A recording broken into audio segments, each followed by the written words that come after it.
Yo, it's your boy Ryan, Northwest Sports Fanatics, back at you with a new video. Today is Saturday, October 5th, 2024, with your boy Ryan and the Northwest Sports Fanatics. Make sure you guys subscribe to the channel. Smash that like button either now or on your way out. Donate to your boy if you can. Cash App $, ORION-NWSF, or the YouTube Super Chat right here. We got WWE Bad Blood 2024 in Atlanta, and we're going to get started here in just a few minutes. Let's go, baby. I am ready.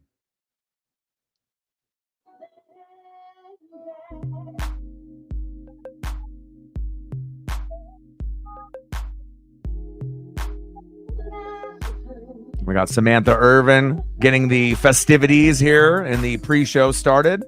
And the show is in Atlanta, Georgia. So there's a lot of connections, not only with Cody Rhodes and Dusty Rhodes and their family and their fan base in Georgia, but also with Roman Reigns playing his college football career at Georgia Tech. So I'm definitely excited to be able to see where this pay-per-view goes. And it may not be, one of the headliners like WrestleMania, SummerSlam, Royal Rumble, Survivor Series, Money in the Bank. But even though you have these kind of filler pay-per-views, most of them have actually been pretty good in the Triple H era. So if Vince McMahon was running it, then, maybe we would think it'd be like a 5 or a 6 or a 7, right? But I feel that almost every single pay-per-view that since we've moved on from Vince McMahon and we have Triple H, Shawn Michaels, Khan and company, I feel almost every single pay-per-view has been like an 8 or better.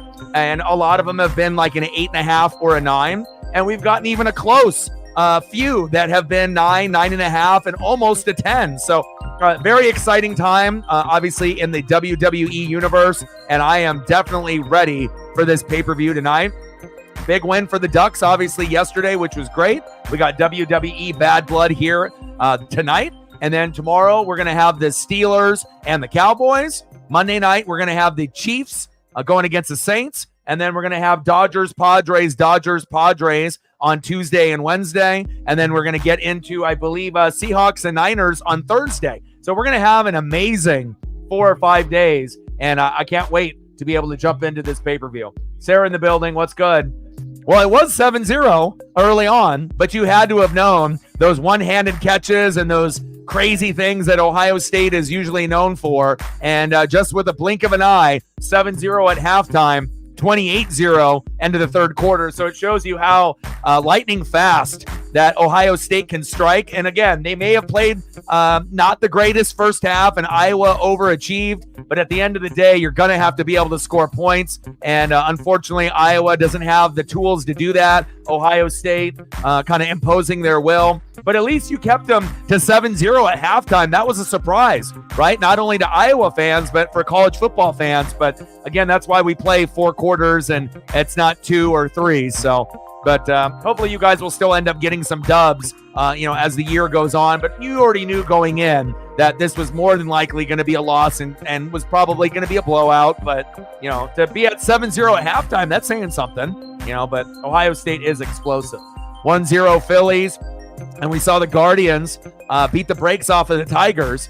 And again, we got a couple games coming up. So once we end up, getting into the mix here, obviously, if you have any, I got ESPN and some other apps up right now as well. But if there's any other exciting playoff MLB baseball games or college football games that I should be watching, let me know. I know that I'm going to be dipping into about an hour and a half in. So about halfway into the pay-per-view, I am going to turn on Michigan and Washington.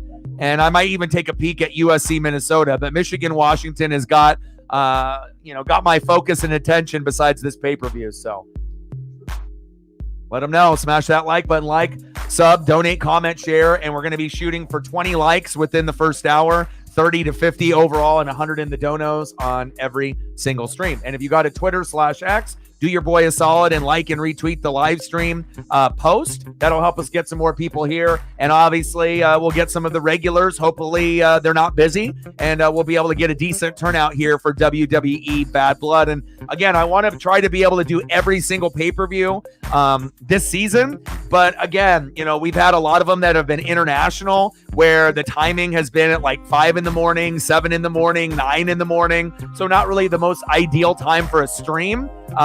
We can watch it on our own, but I am kind of happy that this is in the ATL and this is in Atlanta. So that way we didn't have to have a weird like 8 a.m. stream. Now, would I have done it? Yes. And the international crowds have been crazy in 2024. And hopefully this Atlanta crowd will give us a lot of juice and a lot of energy, even though it is a mid-card pay-per-view, PLE, in WWE Bad Blood 2024. Lenny D in the building. What's good? Yeah, I'm excited to be able to kind of see how it's all going to play out. Is there going to be a chance, when you have Roman and Cody going against, obviously, their rivals there, trying to be able to, make the most of the situation. But Roman accidentally spearing Cody and then they end up losing the match. Something like that is very likely to happen. We'll see how they decide to end up doing the endings. I assume Roman will end up spearing everyone before the night is up. And I imagine Roman will, obviously be working with Cody 100% until the very, very end. And then obviously, it'll look a little suspect, right? Well, did he do it on purpose? Was it on accident? And then that could lead into their one-on-one feud, obviously, in the next couple pay-per-views. So I assume that's what will end up happening. But again, we have been surprised quite a bit in this WWE Triple H era. I think that he understands that, giving the fans what they want, at least some of the time, is needed. Now, with Vince, he didn't care. He was just going to do it whatever he wanted, right? But I think with Triple H and Khan and Stephanie and everyone that's working, Shawn Michaels and company, everyone on the NXT, SmackDown, and the Raw side, as well as the PLEs, you got to definitely mix it up a little bit and give us some surprises. Not so many predictable endings and matches. Have some, decent run-ins and maybe matches ending surprisingly differently than maybe what we expected. So I feel that they've done a pretty good job with that. Now, they're not going to be able to make everybody happy, and we know that. But I think that overall, as we speak of the GOAT, Triple H, right there, Hunter Hearst Helmsley, Paul Levesque. He's done a great job, and I can't wait to see what they have cooking here tonight at WWE Bad Blood, baby, in Atlanta. But hopefully Odin's son will be able to come through. I ended up trying to reach out to Reefer, but his Twitter/X got disconnected and whatnot. So he got his account suspended. So I don't know if he's got a backup account or what, but hopefully we end up seeing a few of these individuals in the room, but I guess we'll have to wait and see. But, even if we end up having a little bit smaller of an audience, no worries. We're always going to have a good time. And I got some college football and some baseball on the side, so we're good to go. What's good, Lenny Ding? Any predictions for the matches tonight? And I like it that we're doing less matches in the WWE Triple H era. Instead of doing 6 or 7 or 8, kind of meaningless, filler matches, doing 5. And, obviously there's going to be a couple people that are left out every month in a pay-per-view. But when you end up doing 5, that potentially means you can do 20-minute matches with 3, groups, and then 2 30-minute matches if you wanted to go that route, unless you had like a 1-hour Iron Man match, planned. So I'm definitely excited to see less matches and quality over quantity. Let's go.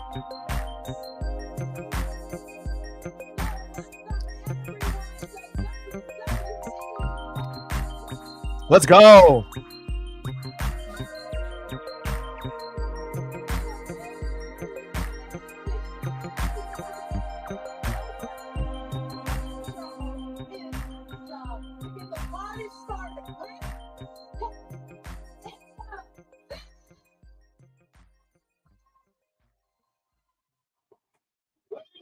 You got CM Punk and Drew McIntyre in the cage, right?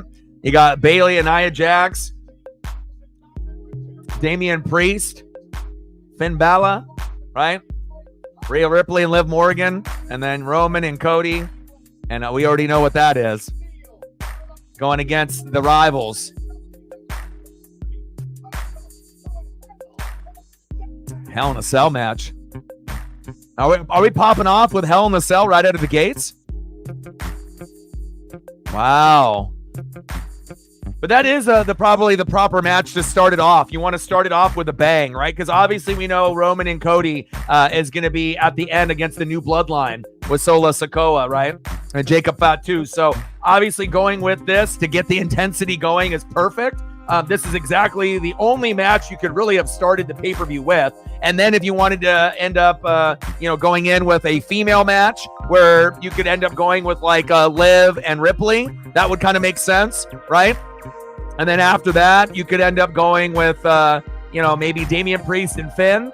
And then, it kind of depends on how they want to lead up to the main event. They can either have Liv and Ripley be the, fourth match leading up to the last match, or they could end up, going a different route with Bayley and obviously Nia Jax. But I think if I was going to go with an order, I would go this match first.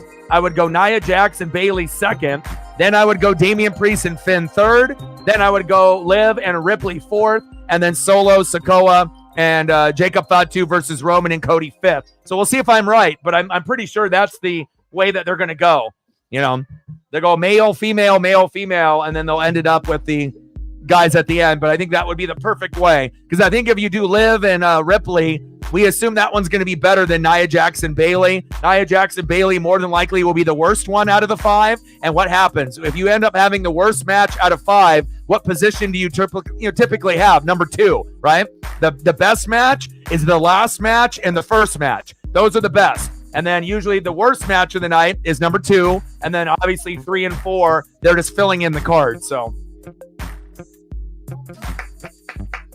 oh, congrats, man. Hell yeah, bro.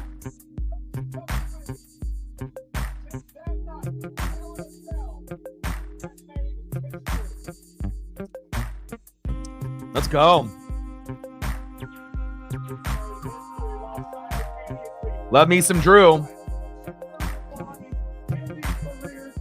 And I think WWE is smart, that they're doing, WWE PLEs and pay-per-views on Saturday, not Sunday. You don't want to compete with NASCAR and obviously the NFL. So I feel that, doing this on a Saturday is perfect. Yeah, you're competing with a, Xfinity series. You're competing with college football, but there's not going to be as many people tuned into college football as the NFL. So I'm locked and loaded. I'm ready. Congrats, bro.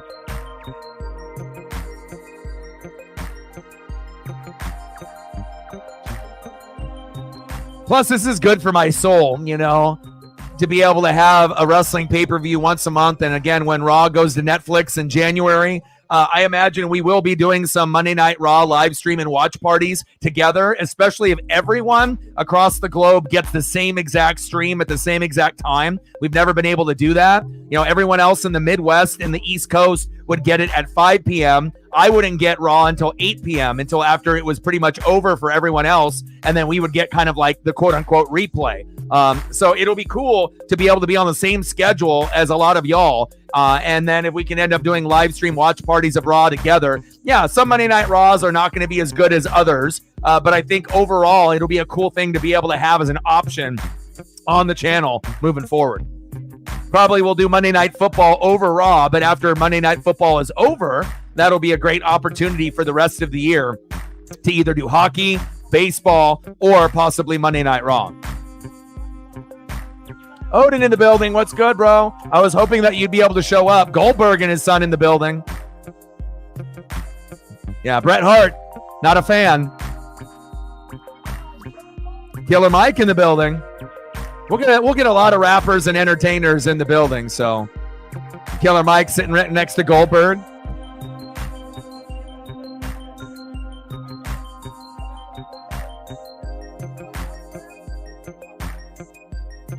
Odin, my guy, I missed you, bro.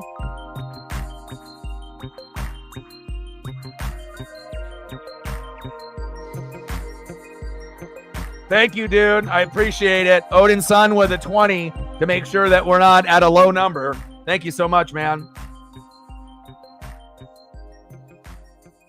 Matt in the building. What's good? Thank you, Odin, for your support always, man. What do you see here? Personality. Stacks on stacks, racks on racks, a little cactus jack. Bang, bang. Let's go. $20 holla, 80 to go. And obviously on the thumb, you already know what it is. I made this. So we got obviously the Bad Blood logo, and we got the CM Punk, and we got the Drew McIntyre. Let's go, baby.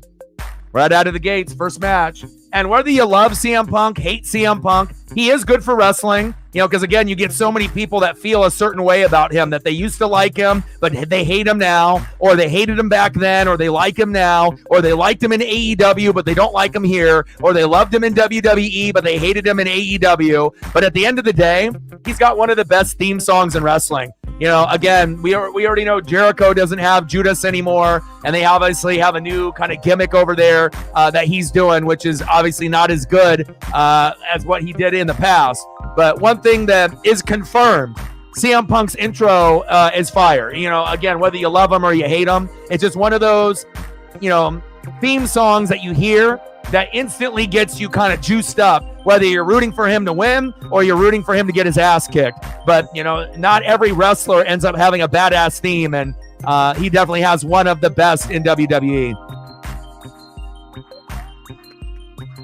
I mean, I've never really been a big fan of CM Punk. Now, do I end up having one of his action figures when he debuted a long time ago? Yes. You know, but I don't have any merch, like clothes or anything like that. And I know he's controversial. And again, you know, obviously beefing with like the Young Bucks and Kenny Omega. And I'm going to be more of a Young Bucks, Kenny Omega guy myself. You know, obviously CM Punk isn't the same type of wrestler as he was, you know, 10, 15 years ago. That is obviously very evident. But with that still being, you know, said, he still is a draw, you know, and again, I'm more of a Drew guy, so if Drew beats the shit out of him, I'm cool with that. But again, sometimes you have to have guys that are kind of hated, you know, in the business, because it makes the business better, right? Not everyone is going to be likable. Not everyone is going to be your favorite, you know? Not everyone's going to be a Cody Rhodes or a Roman Reigns, you know? Sometimes you got to have guys that have a little edge to them. And one thing that CM Punk hasn't lost, he might have lost some of his physical attributes, even though he's in much better shape than he was maybe a couple years ago. He don't have no 6-pack or 8-pack, but he's definitely a little lighter weight-wise than what he was, right? But one thing that you can't take away from, you know, obviously CM Punk, his skills on the microphone are still a solid 9. You know, he never lost the mic skills. And Drew, to me, is the best talker on the mic as a big man, and the overall best big man in wrestling that we have right now. But again, they can definitely battle it out and talk shit on the mic, and I can appreciate that. And that's what's led up to this feud actually being halfway decent. Let's go, baby. I appreciate you, Odin. We're at 20, baby. 80 to go. Let me know what you want to do for photos when we get into the in between stages of the match. Here we go. Nice physicality. Yeah, pick him up. There we go. Ooh, big chop. Let's go. Woo! But you can definitely tell when CM Punk first came into AEW and, being out of shape, and then coming to WWE and still being a little bit out of shape. And then, you know, obviously being older, it's hard to be able to maintain that physical presence. But, you know, he's in probably the best shape that he's been in quite some time. You know, even though, you know, he may not have a steroid type of look, but that's okay, you know. Ooh. Drew showing off the strength. No, they're going to end up doing Roman and Cody and obviously Jacob Fatu and Solo Sikoa. That's going to be the main event. This was always going to be to start off the pay-per-view, I believe, just to kind of get the crowd going. So I imagine we'll go here, then we'll go Nia Jackson Bailey, because that'll be the worst match of the night out of the 5. You know, then Damian Priest and Finn, then Liv and Ripley, leading up to the main event of Roman and Cody and Solo and Jacob Fatu. That's how I would set it up, you know, because if you do Liv and Rhea Ripley after this match, you know, I mean, I guess you could go that route, but I think the match is too good to be at number 2. And again, usually the second match is the worst match in the pay-per-view card, typically. But we also have seen WWE flip the script where they actually ended up doing it like kind of a reverse where they ended up kind of going through the pay-per-view, and the second match wasn't the worst match out of however many matches they've had. But traditionally, that's what the pattern is. Hell in a Cell, though, always delivers.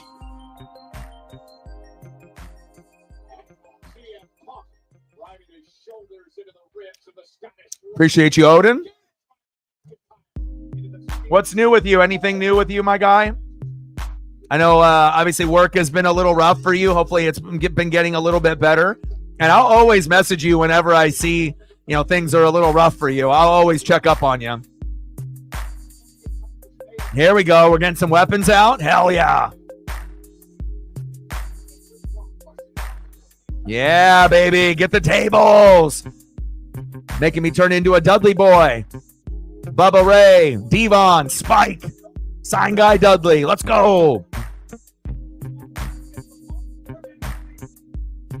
Yeah, I see that. 23-14. That's surprising.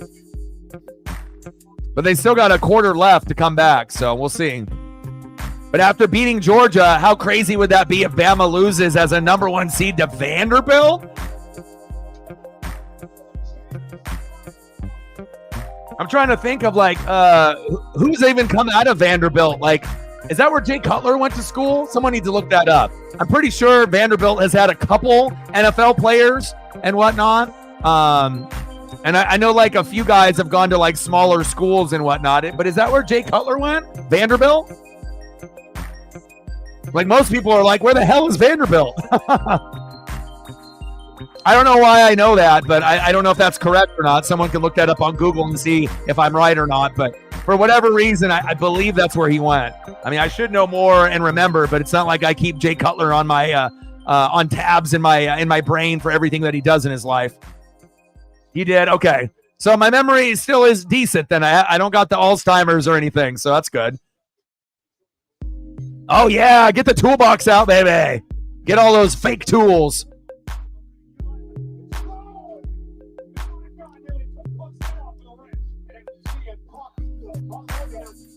And, sometimes gimmick matches, don't suit everyone depending on what it is. But let's be honest, man. TLC, Hell in a Cell, it's awesome, man. It doesn't even matter who's participating, men or women. It literally doesn't matter. It's the more the merrier. The more weapons, the merrier. It's going to be awesome. And it doesn't even matter who's participating. It's going to end up being a bloodfest.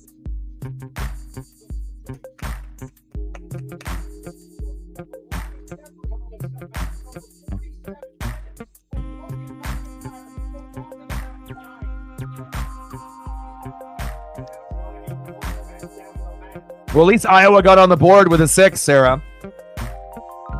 35-6, 28-10, Georgia. Ole Miss, 24-3. Big boot right there. Indiana, 34-24 on Northwestern. First time that they've been 5-0, about to go 6-0. Congrats to them. And that's where Michael Penix Jr. came out of before coming to the Huskies. But that Bama, though, wow, that's just crazy. I might have to turn that on. Oh, wow. Ripped off the end of the table. Oh, snap. I don't think I've seen that before. Interesting.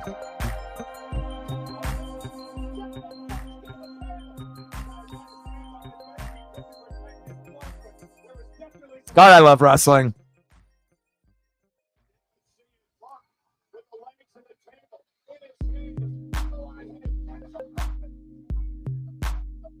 It's got to make sure you got to make sure it's got that pointy end right in the middle. You got to make sure you're not actually getting too aggressive and you actually injure the wrestler there.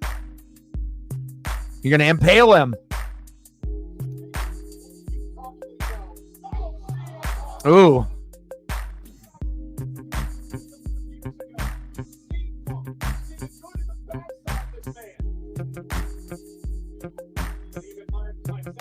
Yeah, and I don't know if we're going to... Ooh.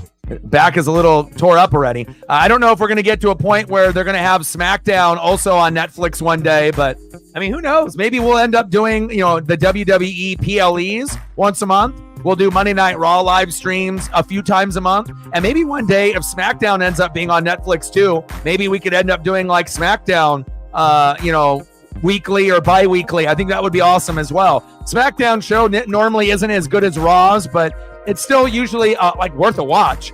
I mean, it's better than NXT. And even NXT is typically worth a watch here and there. But I guess it just depends on if you're super die hard and you watch all of them, or you only watch Raw, occasionally watch SmackDown and NXT, and if you watch Dynamite and Rampage, or if you don't watch AEW at all. But if you're a fan of wrestling, you want to try to soak in as much as you can. But we got NFL, we got college football, we got MLB playoffs, NASCAR, we got all kinds of action. Zay in the building. What's good, brother?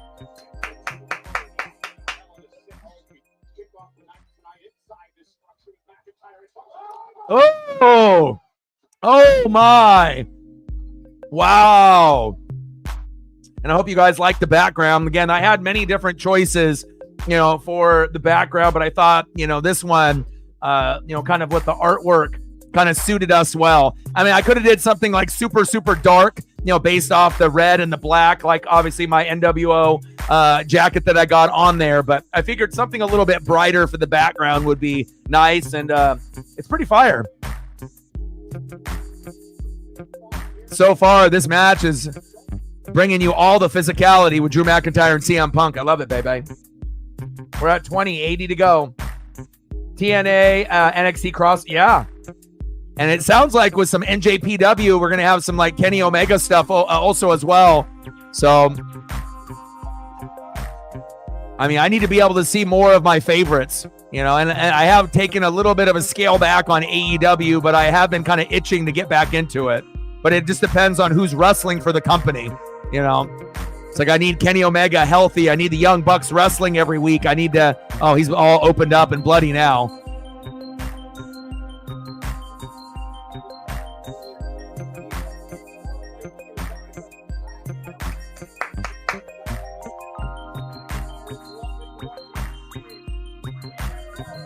Alabama just scored just like that, 23-21. So it's just a matter of time before they have the lead. They got 12 minutes left, but definitely too close for comfort.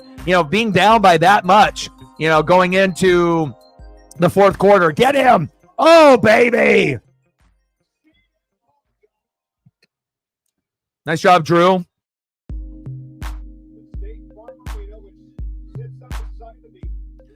To me, like, Drew is so badass. Like, he could be a singles competitor. He could be a tag team competitor. He could be in a faction. Like, there is so much you could do with Drew McIntyre. And I really am hoping one day that they give him a chance to be champ again. Because, I mean, being champ during COVID is one thing with no fans there. But he deserves to be able to hear the energy, from the fans. And there's not very many guys that can cut a promo like him.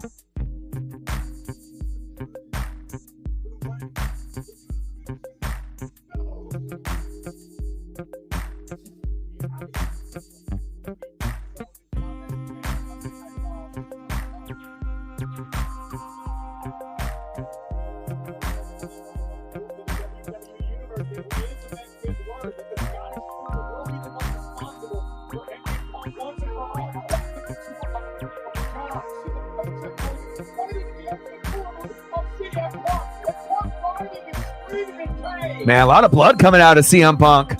They don't call it bad blood for nothing, huh?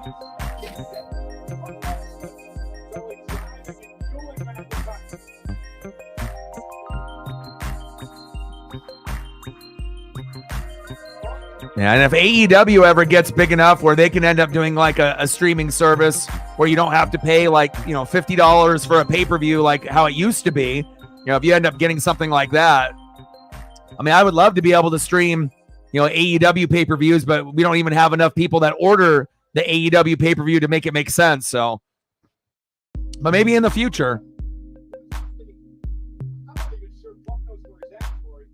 Because I kind of like the difference, it's like you get the WWE and you know what that's about. They're king. But, obviously AEW is kind of like ECW, WCW, the alternative, a little bit more hardcore. Maybe the names are not as recognizable, but it's a different type of wrestling style, which I really like. I like that fast, physical, hardcore type of style like ECW. And you get sometimes that in WWE, but mostly you get it in AEW. And that's what I appreciate. That's why they're not going anywhere, and they're going to be around forever as well.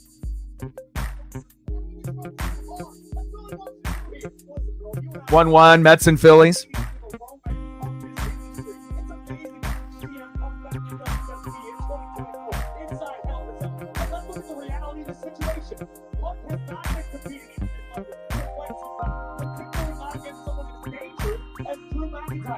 Great match to start the pay-per-view here in Atlanta.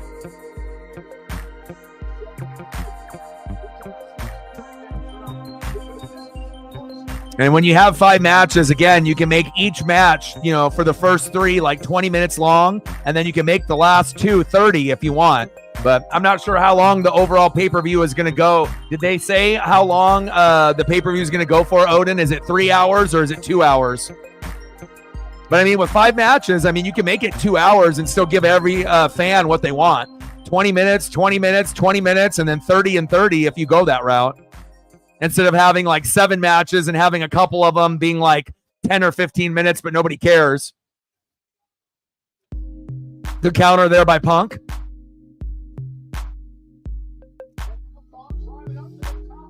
CM, high risk. Axe handle smash. Right to the forehead. Down goes Drew.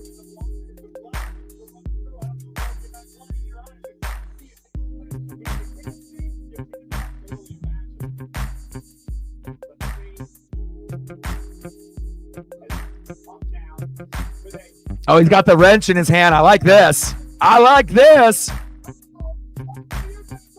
Oh. Yeah, baby. Good counter.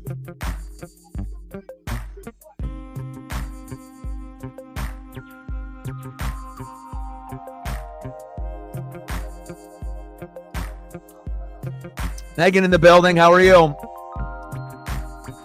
This is awesome. Nice kip up by Drew. I wish kind of Drew was back in the day. Like, I'm glad that we have him now, but could you imagine if Drew was around back in the day? 3, 2, 1. Like, if he was around, during NWO or DX time, man, how amazing would that have been? Like, the wrestler that we see today was back then. Like, imagine like him and Undertaker in their prime one-on-one. How crazy that! Hell, even him and Kane one-on-one when Kane was younger. Oh, good counter with the toolbox. Shit. Or Kevin Nash and Drew McIntyre. That's the one I think I would most likely want to see. Kevin Nash and Drew go one-on-one, or Undertaker and Drew one-on-one. That could have been epic. Oh shit! Look at him bleeding. Holy fuck! Oh, he's bleeding a lot. Holy fuck!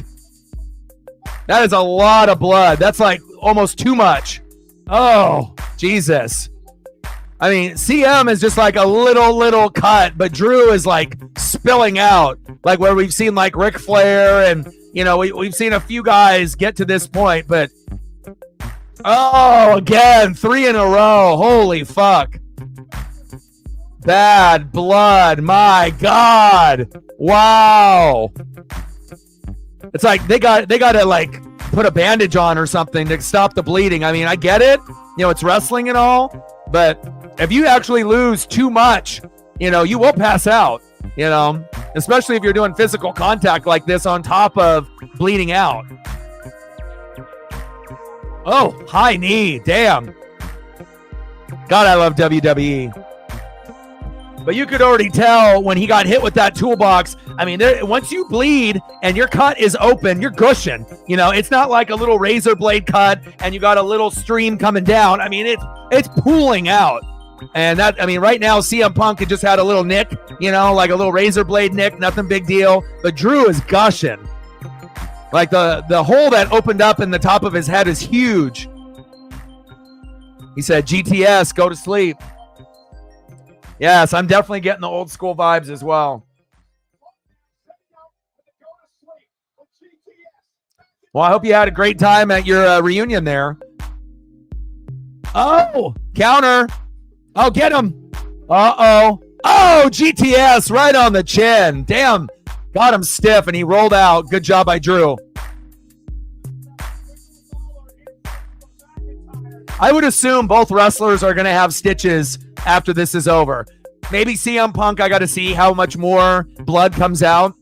It might be a couple. But with Drew, chances are there's going to be, I would probably say more than 5 stitches, based on that opening.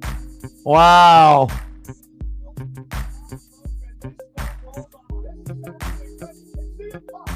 Holy cow.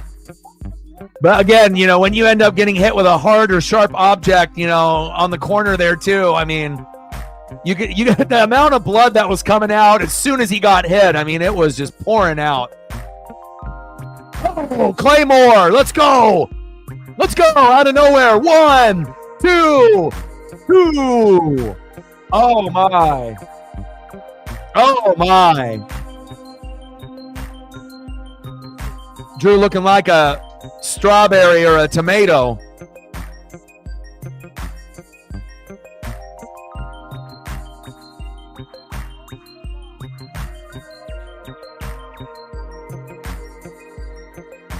Claymore out of nowhere. This has been badass. Like, even if you don't give a shit about Drew or CM Punk, like I mentioned earlier, doesn't matter who's participating. You have a Hell in a Cell, it's going to be awesome. You got weapons, you got tables, you got chairs, right? Oh, here we go. Here we go. Oh, good counter. Uh-oh, figure 4. Get him with the figure 4. Can he get him? Can he turn him? Can he turn him? Oh, kind of an inverted. Oh, got him now. Oh, baby. And it's cool, too, when you get a little bit of everything. You'll get a little bit of submission. You get a little bit of groundwork. You get the hardcore wrestling. You get some high risk. I like a little bit of everything. And even though, both of these wrestlers aren't necessarily like high risk, top rope guys, get him. You got to hit him harder than that. He needs to get a bonk on the back of the head.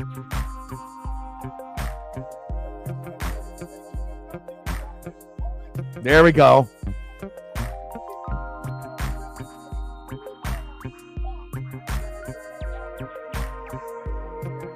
And I imagine, the refs, are going to have like Vaseline and like certain, substances. I know before, when wrestlers would start to gush out, they would use like crazy glue or like super glue. And obviously you've got to be careful when you do some of that, obviously on someone's head. But normally it would be for like wounds on the arm or the leg, where sometimes the ref would have to have that, or maybe the wrestler would have that. And they would just put a little bit over the wound. So that way it would, kind of clot up and whatnot.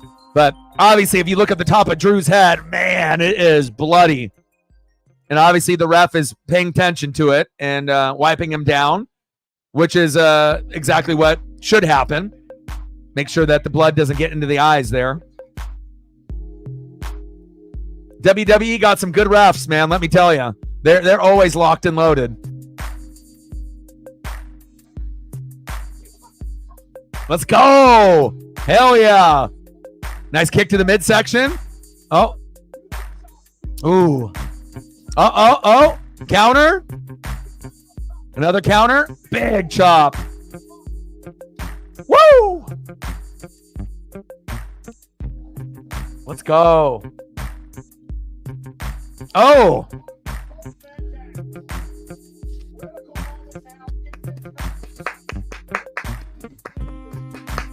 Great start to the pay-per-view. Anytime you can end up getting a match that's a 9, 9.5, 10, to set the tone. Even if the second match underwhelms a little bit, if that's Nia Jax, Bayley, again, we thought that match last time they kind of squared up was going to be maybe not the greatest, but we ended up seeing some kind of high risk from Nia Jax, and it ended up being a little bit more memorable than we thought, right? So even though it might not be the most athletic wrestlers going against each other, Nia has gotten better since injuring all of the female wrestlers in the back. And Bayley, obviously isn't the most exciting wrestler out of the female group, but still can, hold her own. Different type of style of wrestling for her compared to some of the other females. But I still think it'll be halfway decent. At least I'm hoping. Uh-oh, what do we got here? Oh, what we got here? What we got here? Oh, shit! Oh! Oh!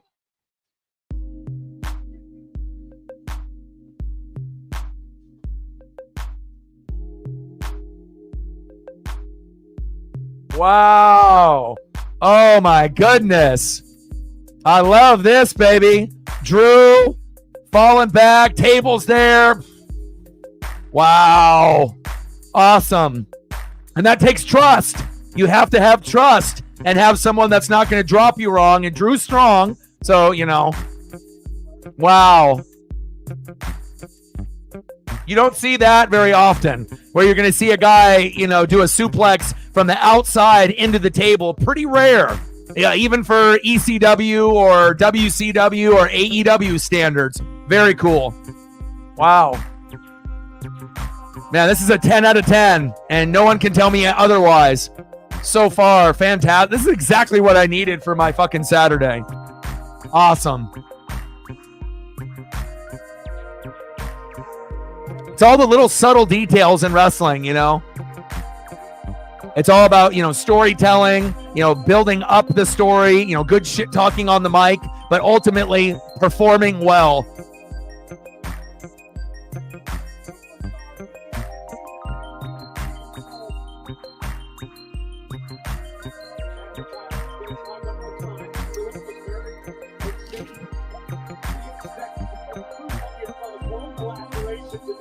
Drew's like, I'm tired. Fuck, my head hurts.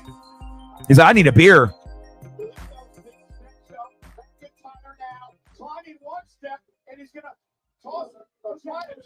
He's like, I'm fucking tired, man.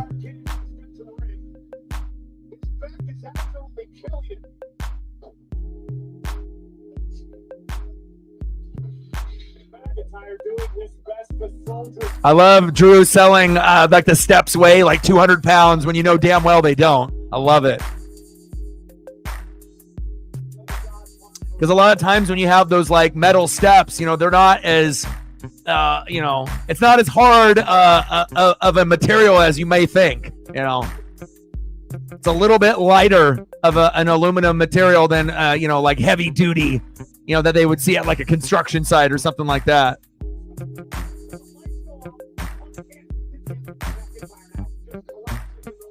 Great match so far. Let's go. Bama down by 2 with 5 minutes to go. Uh-oh. Uh-oh. Oh, got him. Square. 1, 2. 2. Wow.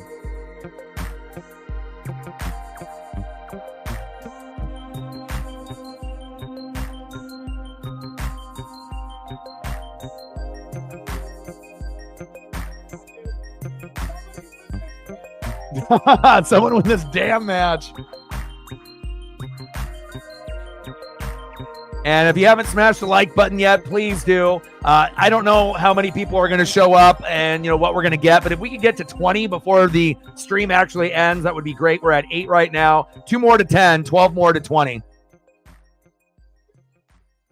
But for all the people that aren't here, like, what the hell are you doing? Like, this is what's... Oh, baby! Oh, baby. Baby. Oh, my. Like, there's nothing going to be better. I mean, besides maybe Alabama Vanderbilt, if you're watching that. 2. I mean, this is what it is, man. There's not going to be anything more entertaining than this unless you're an Alabama fan hoping that you can come back on Vanderbilt. I mean, even if you're watching baseball playoffs, I guess if your team is in it, then you're watching, but... Shit, this is something that you can't miss, man. WWE Bad Blood in the ATL. Let's go. Brett in the building. And set the tone, man. It's a set the tone match. How are you, Brett? Miss you. Love you. We're going to go here. Nia Jax and Bayley 2. Damian Priest and Finn 3. Right? Liv Morgan and Rhea Ripley 4. And then they'll do Cody and Roman versus Solo Sikoa and Jacob Fatu last. You got to remember, Roman Reigns played football for Georgia Tech, and Cody Rhodes and Dusty, as well as Dustin, they have a lot of history in Georgia and in Atlanta. So Oh, good counter.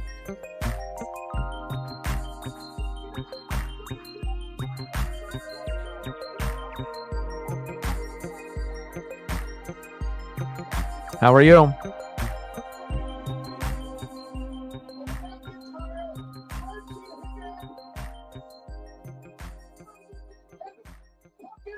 Oh. And we got Talladega on tomorrow at 11 a.m. Definitely be watching that.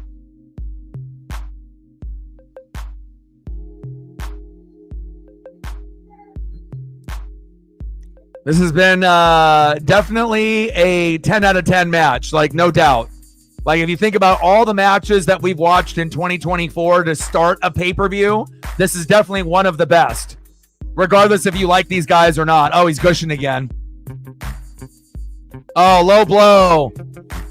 Right in the acorns and the giblets. The twig and berries.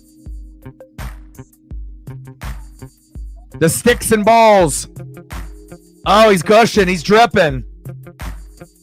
Oh, he's dripping again. Drew definitely going to need some stitches after this.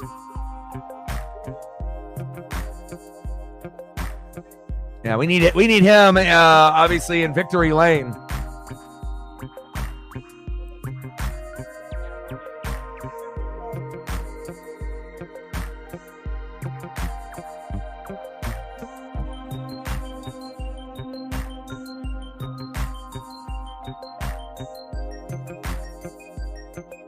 Oh, he's got his bag. He's like Jake the Snake right now. Pull out the python, but it's too small of a bag. God, he's dripping, dude. It's dripping all the way onto his stomach. God, he's bleeding out. He is bleeding out. The ref is like, should I get a towel on your forehead? Because you're bleeding too much, bro. Oh. And he throws the towel away from the ref.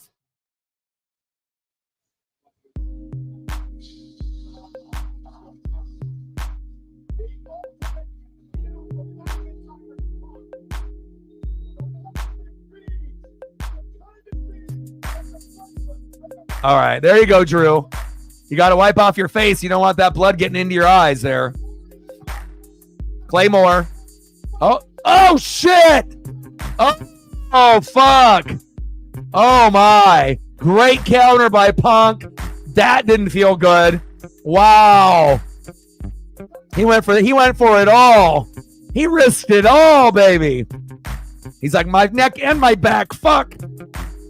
Oh, my. Man, this match just keeps getting better and better. You know, WWE fucking, man, they strike again. I love this. Whether you love Drew, you hate Drew, you love Punk, you hate Punk, fucking Hell in the Cell with weapons, yes, please. Fuck. Hell yeah.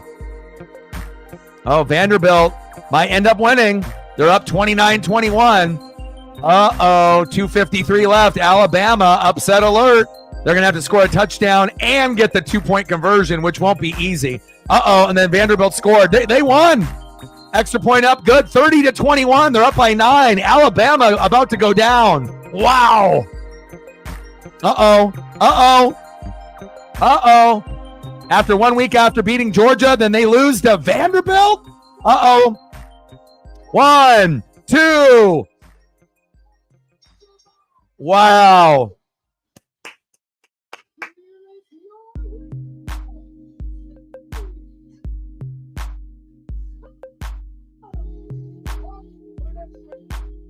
My goodness. One of the best opening matches I've seen, not only in 2024, but in the last maybe 5 years. That was incredible. That's how you fucking set the tone. So that way, if Bailey and Nia Jax are next, and it ends up underwhelming a little bit, and no one cares. You're still off a fucking emotional high off this match. 110%. Wow.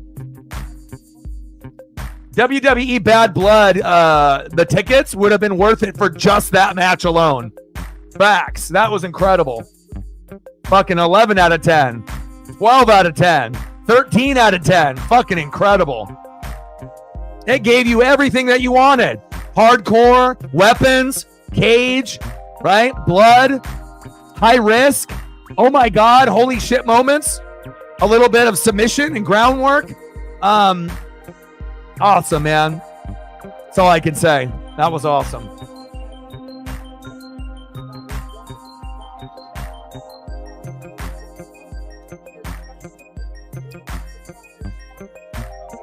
Yeah, but if you're number one in the country, you don't want to be losing to fucking Vanderbilt that's not even fucking ranked. I mean, obviously that suits well for, Georgia, and it suits well for Ohio State and Oregon and a few other teams, but that's the last opponent that you want to lose to. You would have been better off losing to Georgia, who was ranked, rather than losing to an unranked opponent the next week. That's not a good look. When everyone thought that, Bama's going all the way. Not so fast. I mean, of course, and you can still make the playoffs, but ultimately at the end of the day in college football, you can't lose too much. If you end up losing more than 2 games, you're fucked. So, but with this new tournament style, you might be able to, lose 2 games and still win it all. But I'm not sure losing to Vanderbilt after beating Georgia the week before is the route that they wanted to go. Nice job by CM Punk.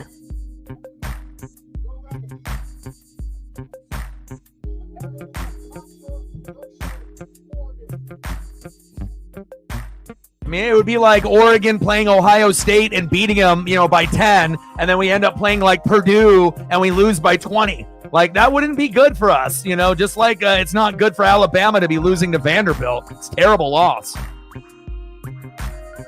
But that's what happens when you get down too much and you don't have enough time to come back.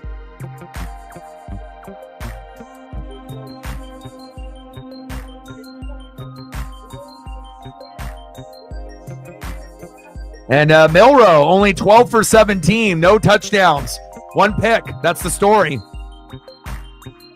And he's only got 1 tutty on the ground, 4 carries for 9 yards. So Jam Miller's got 2 TDs on the ground, but they only got 81 yards total rushing. That's the problem. 154 yards passing total. That's the problem.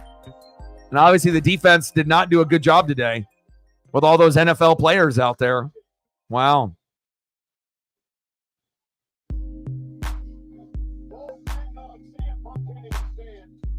And Ryan Williams, 2 receptions for 24 yards and no tutties out of any of the receivers. That's what will make you lose. Wow.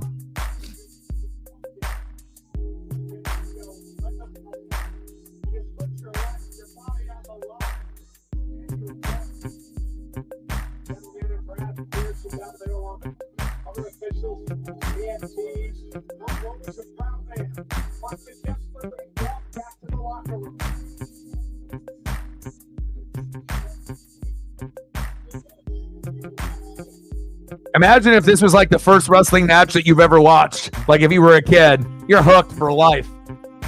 You're like, oh my God, is this what wrestling is like?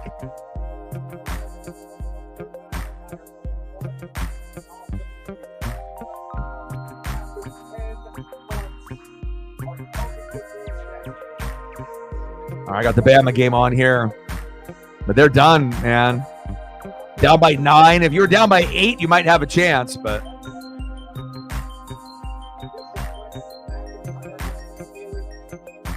My buddy Marcos and Jerome and Rick are in Corvallis for the Beavers. Marcos has actually been able to go to quite a few matchups for the Hawks and the Beavers this year. Good for him. Colorado State and Oregon State. I think I'll turn that on. See what my boy is up to. Still 0-0.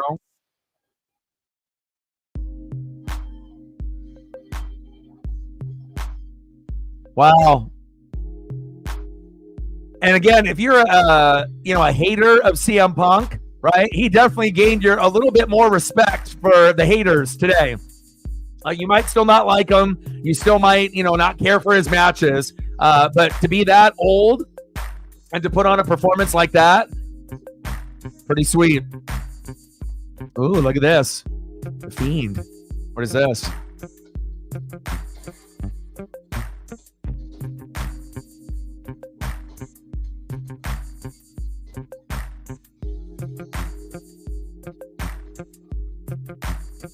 Oh, Bama just scored 30-28 with a minute to go. Might not be enough time, though. They got to get an onside kick, I would assume. Finally, Milrow with the tutty. And Ryan Williams gets his tutty, finally.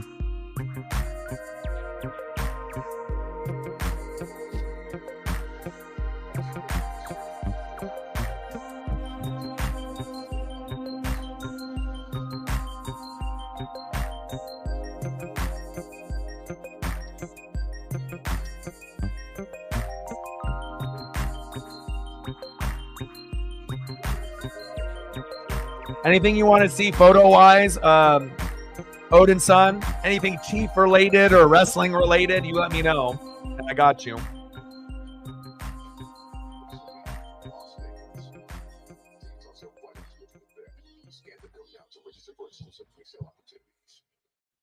$2K24, yeah. I was actually on my feed this morning, and you know how I'm a big toy guy. I never realized that they made Big Trouble in Little China toys. I was like, holy shit, Jack Burton? Yes, please.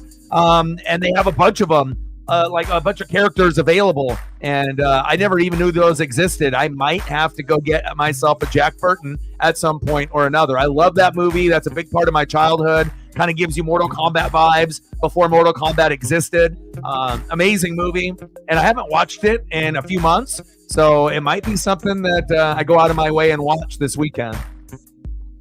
That I saw this weekend, and also I saw a sealed version with original plastic sealing with Teenage Mutant Ninja Turtles and Teenage Mutant Ninja Turtles Secret of the Ooze sealed. Those are rare, and on top of that, you can send those in to get graded, and they could be worth a shitload of money. And it looks like I'm right. Nia Jackson Bailey is next.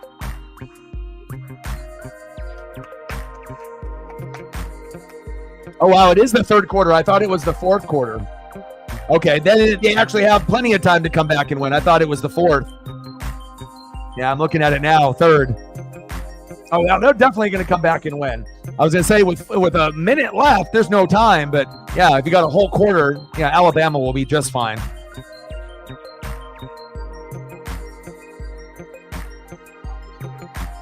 Well, way to start off the fucking pay-per-view, and that's the reason I use these guys as the thumb. Let's go, baby. Way to deliver.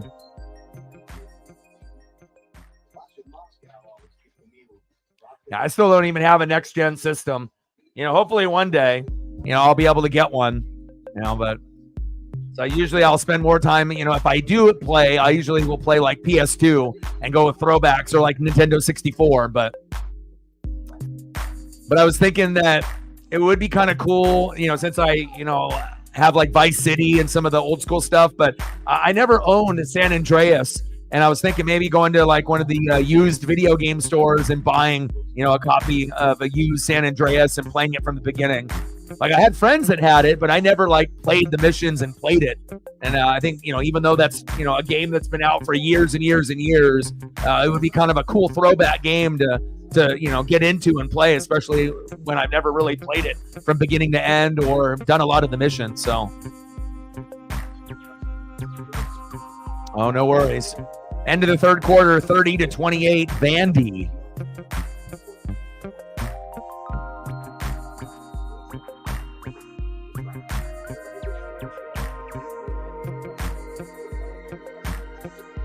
And we got Jets Vikings at 6:30 a.m. in London, Ravens Bengals, Colts Jags, Dolphins Pats, Browns Commanders, Bills and Texans, Panthers Bears, Raiders and Broncos, Cardinals and Niners, Packers and Rams. Oh yeah. Giants and Seahawks, Cowboys Steelers on Sunday night for tomorrow's stream, and then Saints and Chiefs on Monday night, baby.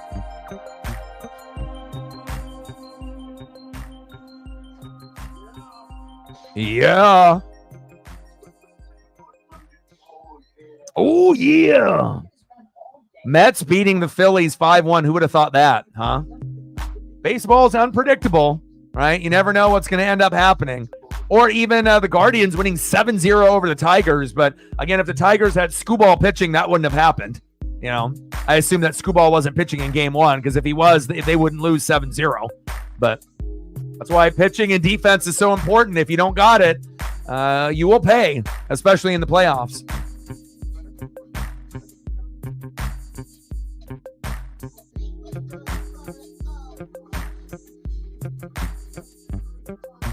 Georgia up 28-13 on Auburn with 2 minutes left.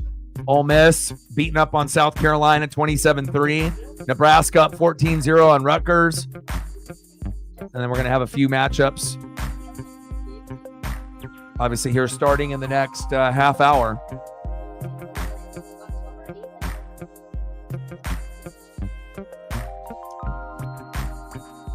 What? I'm an insider, bro. You got to understand, bro. I'm 42. I've been watching wrestling since I was 3. So once you start to analyze, ooh, Jacqueline's there. Hell yeah. You start to realize, patterns. And again, that's why I feel like with my ESP, oh, Lillian Garcia's there. Hell yeah. And again, once you watch as much wrestling as me and a lot of you guys, Booker T, five-time champ.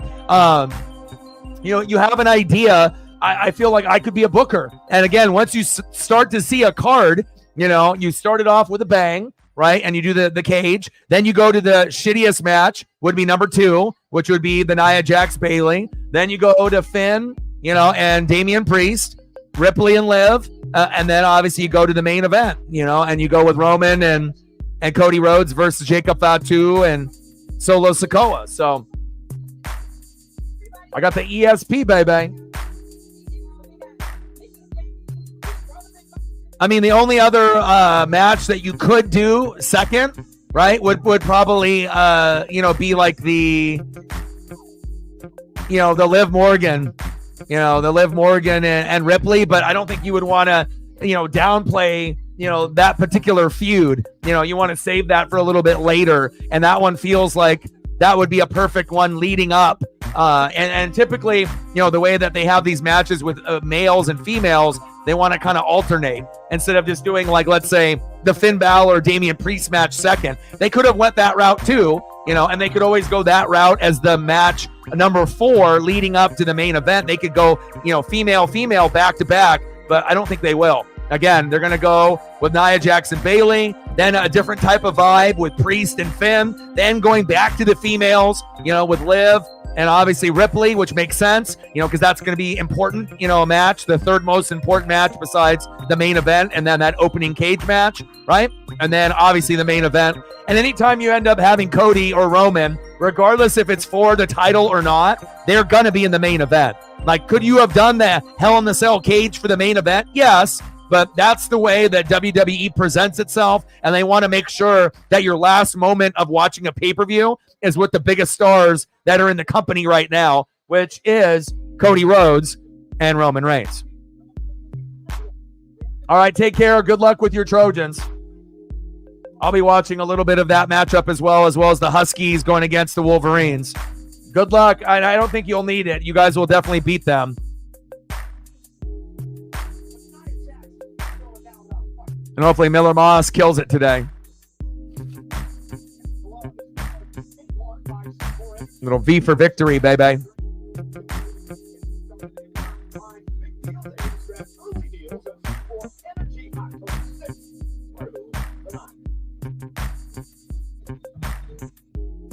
We ended up gaining a sub. Appreciate that individual. If they're in the live stream or watching the reaction videos, appreciate that. We only need 15 to get to 20,600. Let's go. Only 15 subs away. Cole in the building. What's good, brother? Hell yeah. Game day. That'll be fun.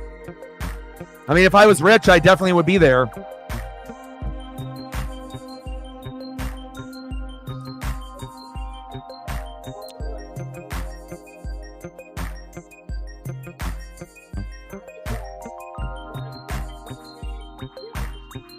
I like the ring attire for Nia Jax here with the red and the black. Obviously, with the theme with the bad blood. I like it.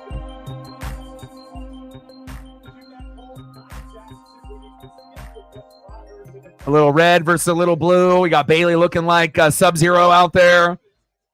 Nia Jax giving her best Deadpool type of cosplay there. I like it. I like it, baby. Let's go. We're at 20. Yeah, I was about to say the same thing. You know, sometimes certain colors don't really fit, someone's complexion or their style. But again, and normally, when I see certain wrestlers, like when they wear let's say the red lipstick compared to maybe a neutral lipstick or a different type of color, you have to have a certain type of look to kind of pull it off. But Nia pulls it off really well. Lipstick matches the gear. Everything looks good. It's actually one of her better ring attires that I've seen in quite some time. And if you look good, you feel good, you wrestle good, right?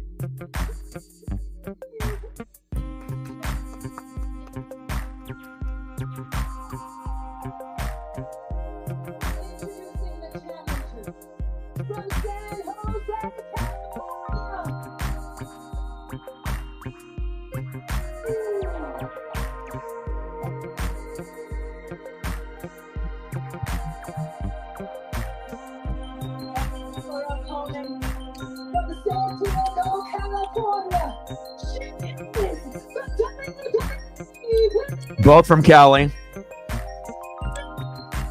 And I'll be honest, when they first decided to kind of give her the push, I was like, as long as she's a little bit more careful and not as reckless, and you've definitely seen a huge improvement. And if, Triple H and the rest and, Khan and everyone else, if they didn't believe that she wouldn't be able to hold it down for the female division, there's no way in hell that they would give her the belt. So, she definitely has made improvements, not only in the ring, but on the mic. And again, good for her, because again, I don't think any female wrestler wanted to really, wrestle her or to be in matches with her a couple years ago. But now, I feel that she's getting a little bit more acceptance. There might be a little jealousy, that obviously, she's got the belt and whatnot. But again, good for her. And, sometimes people deserve a second chance to be able to prove that, hey, maybe I was a little bit too reckless and, I get it. People don't like me or whatever, but I got to be able to show that, hey, I can still be an asset to this company.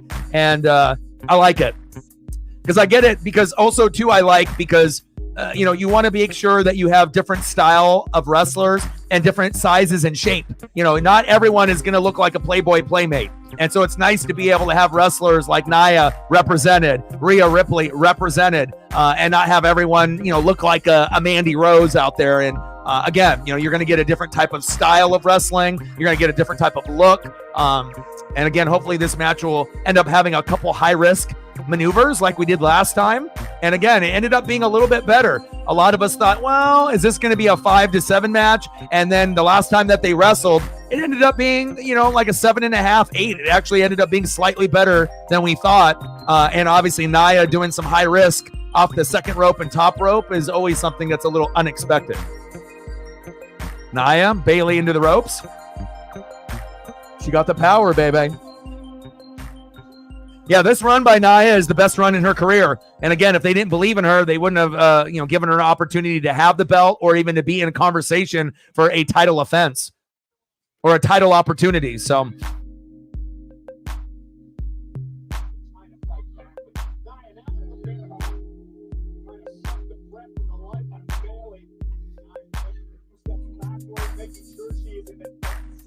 hair looks good. Gear looks good.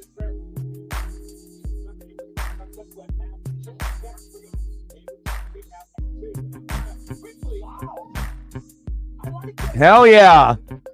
Nia going for a fucking submission. I love it. And again, like I said, you want to make sure you're representing. Let's go.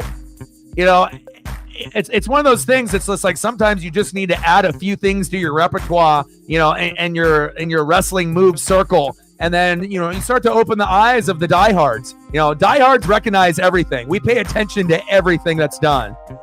I like it, man. And you don't really see Nia with a whole lot. It's more of just physicality and power, like just running into her opponent, right? Or sitting on her opponent like a Yokozuna, right? But to be able to throw some groundwork in, that's pretty badass if you ask me. I like it. Look at this. Okay. This Nia run is nice. Little modified camel clutch. Bailey trying to get out of the submission here. Already more entertaining than a lot of the previous old Nia Jax matches that we've seen in the past, It's like, give me something that I wouldn't expect from you. You know, give me something like so unexpected. It makes me say, holy shit. Like, you know, and again, once you start having those moments, that's when you know you're going to start capturing more and more of the crowd, even though that they know potentially this could be the worst match out of the 5.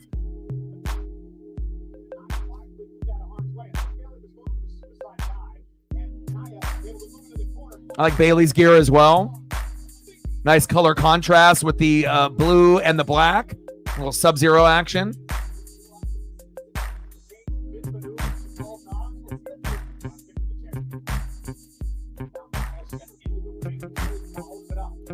$33.28 Vandy. Yeah, she moves fantastic for 40, man. How old is Bayley? Bayley's in her like early 30s, late 20s, early 30s.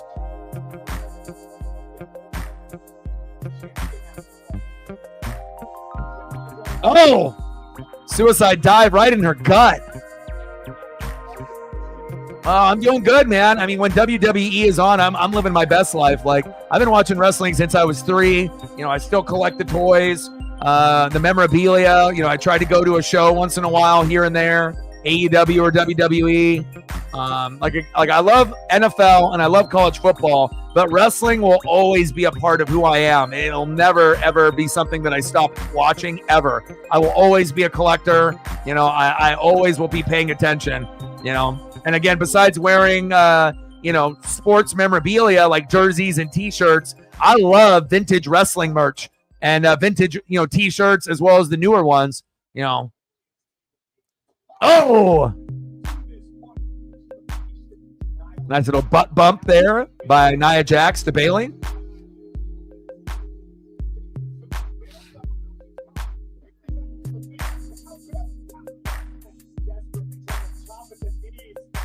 We're going to get another power bomb like we had last time. You need a high risk to turn shit around. Here we go, just like last time. High risk. High risk. Look at Bayley and strength. She's big. That's some weight right there. Oh.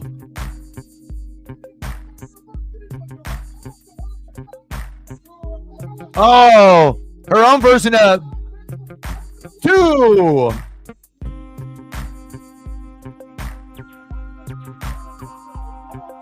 Belly to Bayley. It wasn't the cleanest counter, you know, but again, you know, but good sell by Bayley right there. I mean, obviously Bayley could have just fell over and it would have looked like, oh, you know, you fucked up or whatever. But you have to understand, Nia, you know, she's not going to be as skinny as some of these other females out there. So for her to be able to do like a Hurricane Rana counter is not going to be easy compared to someone of Bayley's weight. Pretty cool, man. I mean, it wasn't the cleanest, and Bayley had to obviously sell it there at the end, but I like the idea and the effort.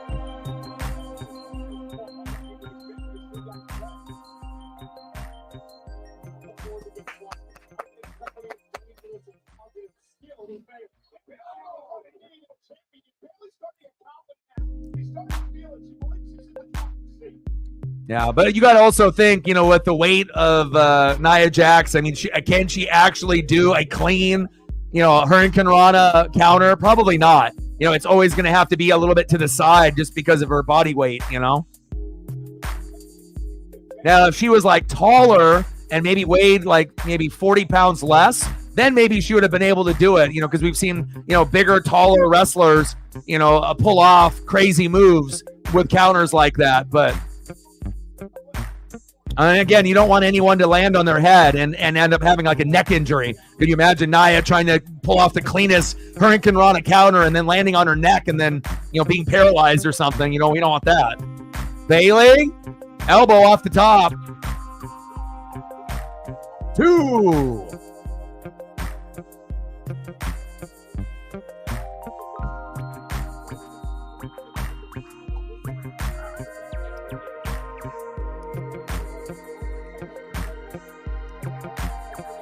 Oh, Stanek pitching for the Mets. He's terrible. At least he was for us. Had a couple good starts for us for a little bit, but then really shit the bed and we got rid of them. Oh!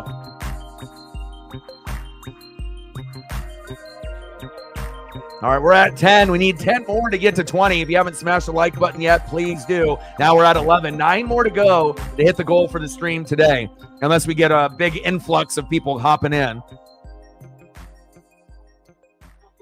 Oh, very stiff elbow.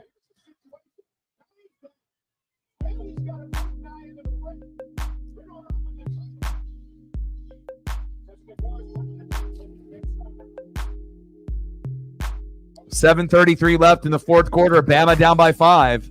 A little too close for comfort.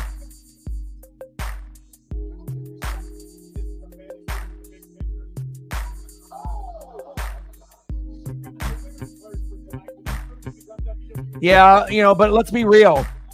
Let's just be 100% real, right? We already know that the team isn't the same without Kelsey, at center, right? But when you don't got A.J. Brown or Devontae Smith playing, how are you supposed to win that game? If I didn't have Mike Evans and Chris Godwin, the score probably would have been reversed, So, again, not having, 2 of your best players. Now, Jalen can be Jalen. Goddard and Saquon can still get some of theirs, but it was kind of a refocused, retooling kind of game, after we had Vita Vea and Antoine Winfield Jr. out against the Broncos and we got our ass kicked, and then obviously having to kind of get back on track. And then we did against your Eagles, but then what happened? And then obviously having absolutely no defense against the Falcons. So it's been a very up and down season for not only you, but for me as well. But I hope that things get better for you guys and you can get healthy, because I like watching Devontae Smith and A.J. Brown do their thing out there, and Jalen misses them. Dallas Goedert can step up temporarily, but again, it's just not the same offense when you don't have everyone out there. Tampa's defense actually played pretty good against you in that game. 2. Yeah, Genty definitely will be in the Heisman consideration at the end of the year. I think it would be cool if they gave it to him over a quarterback instead of giving it to like Milroe or Shadur Sanders or, Arch Manning or Quinn Ewers, If we can end up giving it to a guy, especially if he ends up having like 30, 40 touchdowns at the end of the year,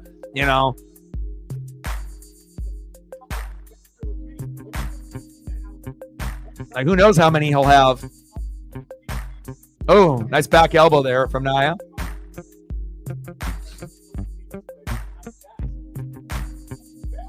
Oh. She tried to do the Samoan drop, but she knew she couldn't go all the way, and that was a good decision to let that momentum carry her backwards instead of trying to pick her up and dropping her prematurely. 1, 2, 2. Wow. Threw her over the ref. You don't. That's like the most physically gifted running back that we've seen. Oh, and she landed on the ref. Wow. I mean, obviously we have Jonah Coleman and, Sarah, and Cole. Obviously, Iowa's got one too, over there. But, if you watch the film, and I've watched plenty of highlights and film of Genty, there is no running back better than him. I mean, he is by far the best. Stunner.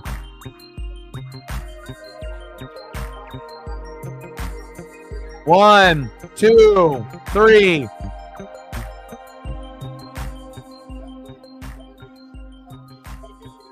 Oh, it's Tiffy time.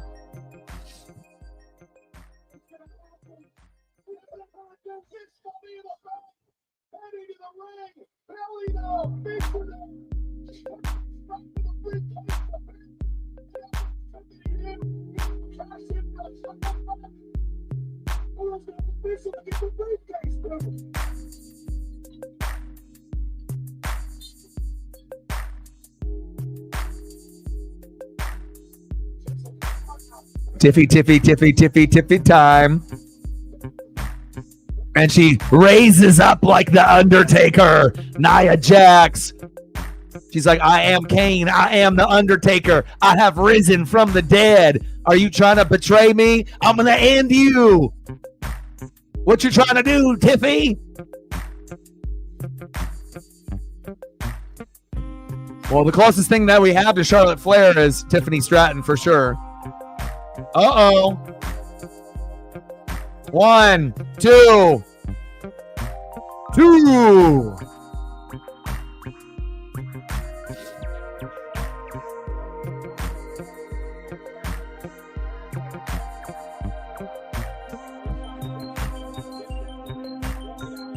And it shows you like the improvement of Nia Jax, because this could have been a disaster, and obviously they felt this was going to be the, worst match of the night, but it ended up being a little bit better than I think people thought. Oh, here we go. Show me something. Show me something. Oh, don't drop her. Don't drop her. Oh, baby. Yes, here we go. This is the beginning of the end now.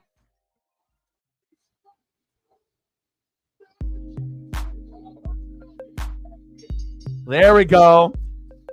She's a lot more entertaining than she was a few years back. Let's not deny that, right? Ring gear on point, wrestling on point, even doing things that we didn't think that she would do. Submission moves on the ground. She's really gaining a lot of my respect, in this title run. And again, someone has to be the victim, right? And obviously that ends up being Bayley, but no cash in tonight.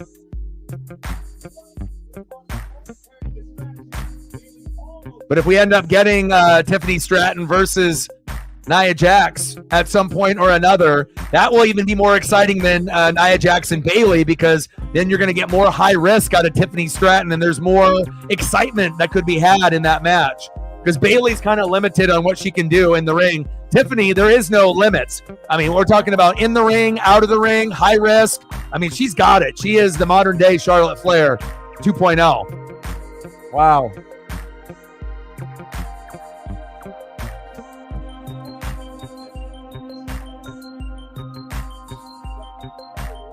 Yeah, but the reason that you guys got to that point is because our defense was good and you guys were down, and when you get down in a game, a lot of teams, what do?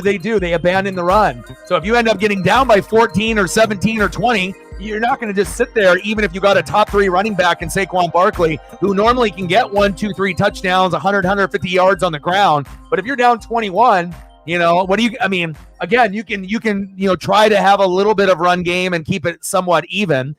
Vanderbilt scored 40-28. They're about to upset Alabama, but at some point, you could have done some screen passes and got him more involved. But again, as you know, any team that ends up getting down by a certain amount, they typically abandon the running game. And that's just what happens, even though that running the football probably would have been a smarter thing to do. But also remember, I have Vita Vea up front. And again, teams don't really run on us that often. Again, people can throw on us, but people don't really run on us. So, Saquon is as good as Saquon is as a top 3 running back this year, arguably maybe the best running back in the NFL this year. Vita Vea is one of the best, nose tackle, D tackles. He's like the modern day Warren Sapp. So it's not easy to run on Tampa, and again, you might be able to pass on us like Atlanta did, obviously with, 4 injuries into the starting lineup and not making those proper adjustments, but you're not going to see a lot of people run the ball on us. So, yeah. But also, too, you got to respect our defense, at least the run defense. Pass defense, not so much, but run defense, go back and look on to see like how many touchdowns have been scored on Tampa on the run. Not too many, and that's kind of been a staple of who we are. We're usually pretty good overall, but again, when you have injuries, that definitely changes things. And for example, like when we didn't have Vita Vea and Antoine Winfield Jr. against Denver, what happened? We fucking got our ass kicked. So it shows you how important Vita Vea is to the defense. Him, Levante David, Antoine Winfield Jr., those guys are like, they need to be playing. If not, we could get our ass kicked. So, but again, your team isn't as good as it was. I don't think people, Juergens is okay, but it's not the same, without Kelsey up front pulling and getting to the second level, and obviously Jalen has been a little bit more turnover prone in the last 2 years than in the early part of his career. He's forcing the football a little bit too much. So hopefully the defense will be able to make up for some of his mistakes and you guys can get back on track. Otherwise, the Commandos are going to win the division.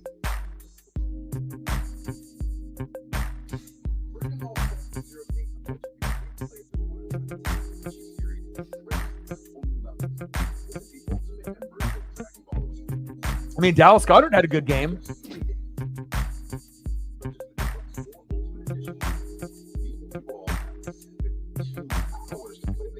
You just have to realize the team isn't as good as it was a couple years ago. You know, regardless on, you know, if that's something that you want to admit or not. You know, if you just look at the personnel and you're looking at the team, it's just not the same. You know, again, you guys were good a couple years ago, you know, Super Bowl bound, you know, and again, it all kind of started with, you know, going 10-0 and then fucking imploding, you know, hiring coaches in the middle of the year, people beefing with each other on the sideline. It isn't really like a team, you know, and let's be honest, you have to be together. And if you're not together and then there's problems, right? Here, and my match card is up to date here. Finn Balor and Priest next.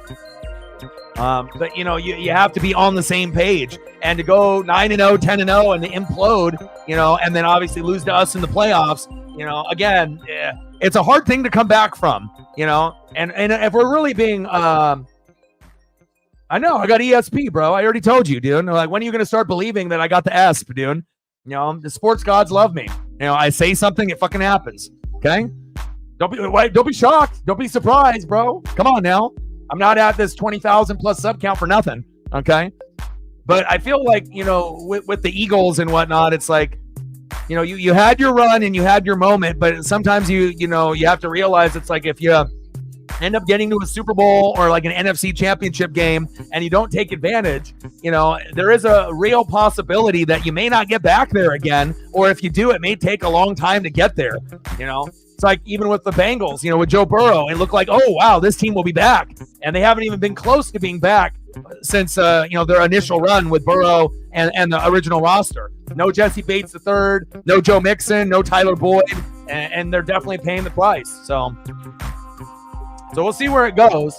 You know, hopefully you guys can get a better center than Juergens, and Jalen can be a little bit more efficient. But if we're really being honest, Sirianni needs to be fired. He is not the right coach for you guys. You know, he's a little immature. And again, you got away with him, you know, being a little immature a few years ago, but you need to move on and get a better coach, you know, and then someone to bring in a brand new staff, brand new offensive coordinator, brand new defensive coordinator, someone to be able to get, you know, Philly back on the map.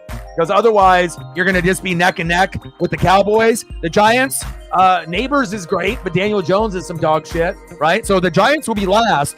But now it's like you and the Cowboys are battling for second while you're looking up at the Commandos in first. And I don't know how many people would have predicted that. So,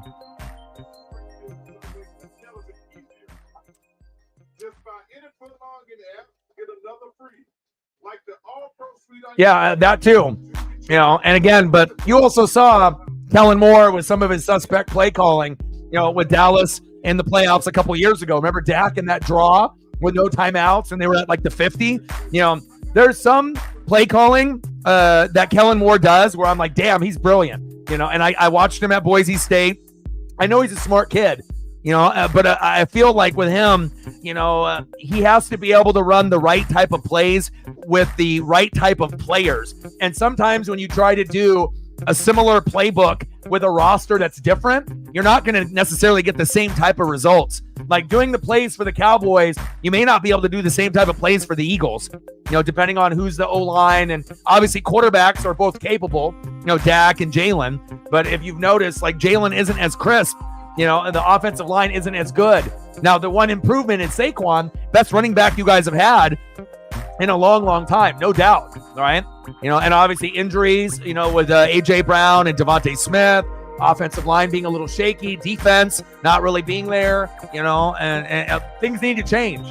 But I think for them to be able to get back to being at top of the NFC East over the Cowboys and the up-and-coming Commandos with Jaden Daniels, who's got the best completion percentage in the first 4 games in the last 50 years. So Jaden Daniels is the new Lamar Jackson in the NFC, period.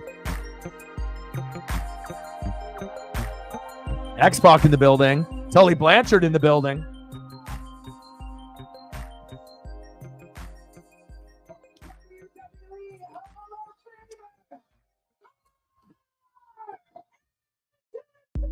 You know why you lost the Falcons game? Because you guys were fucking stupid and you had a field goal in the first quarter and you guys decided to go for it. And I said, if you guys don't kick that field goal and you leave points on the board, you're going to lose by 1, 2, or 3. And what happened? You guys lost by 1, 2, or 3. It always comes back to bite you when you have a field goal opportunity, a chip shot, and then you decide not to give Elliott the 3. You go for it on 4th down, you don't get it, and then you think no big deal until you get towards the end of the game, and then you end up losing by 1, 2, or 3, and that's exactly what happened.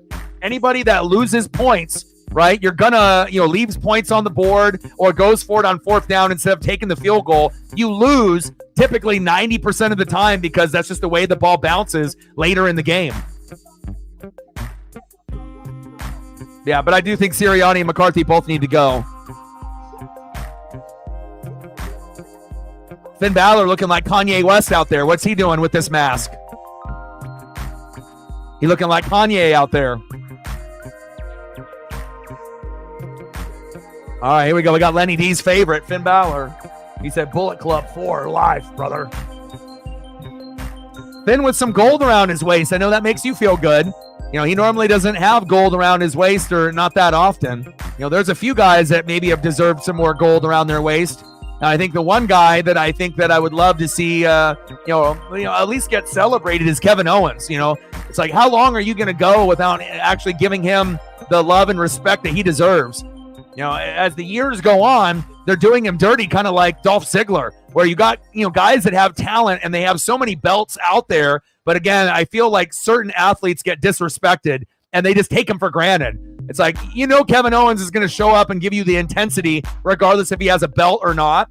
But at the same time, what happens if Kevin Owens left and went to AEW? You don't think that he would be a mega superstar over there? It's like, and I know he's not going to leave WWE, but I would love to see Kevin Owens with some gold around his waist in the next couple years.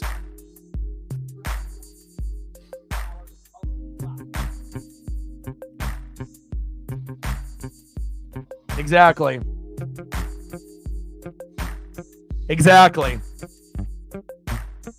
Yeah, and again, you got to be able to have situational football awareness where you realize you can't, and not everyone's going to be Chip Kelly. Again, take the points while they're there. You never leave points on the board. And again, it just seems like every situation that I see where teams do that, it literally comes back to bite them every time, even though they don't think it will. Cool intro here with Damian Priest with these dragon wings. The purple and black is dope.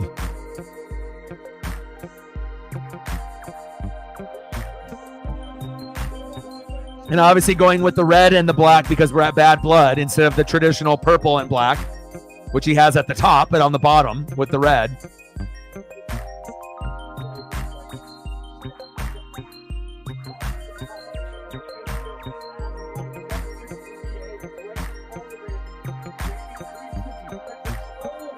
Yeah, if we're really being honest with the Falcons, and you know this too, the Falcons easily could have, they ended up being 3-2, right? They could have been 2-3, right? They could have been, at that point when they were 2-2, they could have been 4-0 or 0-4. They were literally like 2 plays away from either being 0-4 or 4-0, but they ended up being 2-2. So it shows you like how close, things are in the NFL.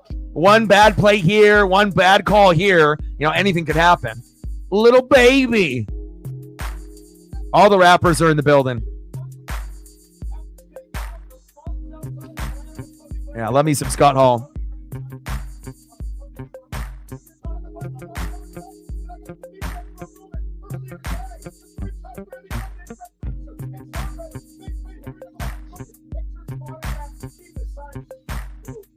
(40-35). Bama with a ball with 2:46 left. They better pray they win. That'll be one of the most devastating losses in Alabama's fucking history, and this new regime with DeBoa from the Huskies.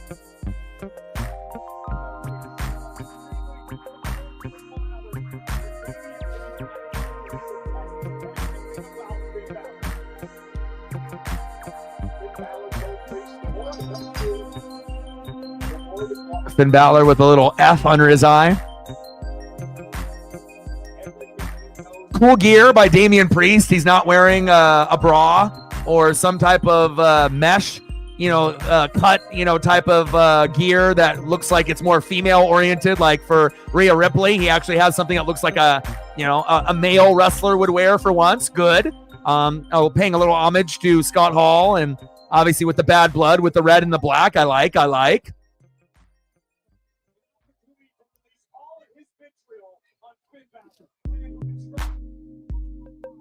So far, bad blood, been good.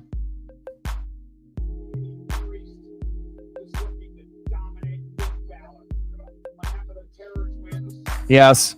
We own you guys. I think in the last few games, I think that you guys don't know how to play us. And, again, that's why I feel you guys need new coaches. You need a new head coach and a new OC and DC. You need to find another, center, upgrade, somewhere that's like a Pro Bowl, all-pro guy. And it shows you, like, the difference of having someone that was taken for granted for years in Jason Kelce. And then when you don't have him, it shows you, because he was one of the only guys that could pull to the left and the right and get to the second and third level. Like, Kelce was an incredible center, like Hall of Fame, like incredible. Like, there's not a lot of guys that had athletic ability of like a linebacker at center. And you guys are paying the price now because he retired, And again, Juergens can play okay from time to time, but it isn't fucking Jason Kelce, And I think you guys are realizing that. I mean, even with the line that you guys have, you still got some good guys up front, like Lane Johnson and a few others. And Saquon's been eating for the most part. But can you imagine if Saquon and Kelce were playing together, how much better the team would be? Like, much better. Oh, nice sling blade to the outside by Finn. Agreed. I'm sick of it too for you. I want your guys' defense to be better. Get Brian Dawkins back in the building, baby. It's like you have a certain type of mentality, from back in the day, and you want to make sure you live up to that standard. And when you end up having excellence on the field, like Brian Dawkins, and I had John Lynch and Rondé and Warren Sapp and Derek Brooks, and now I got Levante Vita and Antoine Onefield Jr. But it's like, if you don't have that same type of standard, then you're just going to be going through the motions and just trying to hang on in games, and that ain't going to cut it in the NFL. I agree with you. Reefer, my boy. Bro, I tried messaging you, but your Twitter account, it got fucking suspended. So I didn't know any way to reach out to you to watch this pay-per-view. I was going to let you know that I was live, and I think pretty much that I'm live every WWE pay-per-view, but I tried reaching out and it said your shit is suspended. So I don't have you on Instagram or Facebook or anything else, but glad that you're here. Oh, man, the opening match, 10 out of 10, bro. Incredible. Even the Nia Jackson-Bayley match ended up being a little bit better than anticipated. But again, if I would have been able to have you on socials, I would have messaged you early this morning and let you know. But what's going on with your socials? You have any other socials like Instagram or anything that we can follow each other on if we need to contact each other? You can always reach out to me at any point. But good to see you, man. I was talking about you at the beginning of the stream. I was hoping that you and Odin would be coming through. We usually have an audience of about, typically, 10 to 20 people that are normally here. But obviously we have a few people that might be busy doing other errands and whatnot. But we're glad you're here now, my guy. Oh, damn. Stiff forearm by fucking Priest of Finn. Slobber knocker.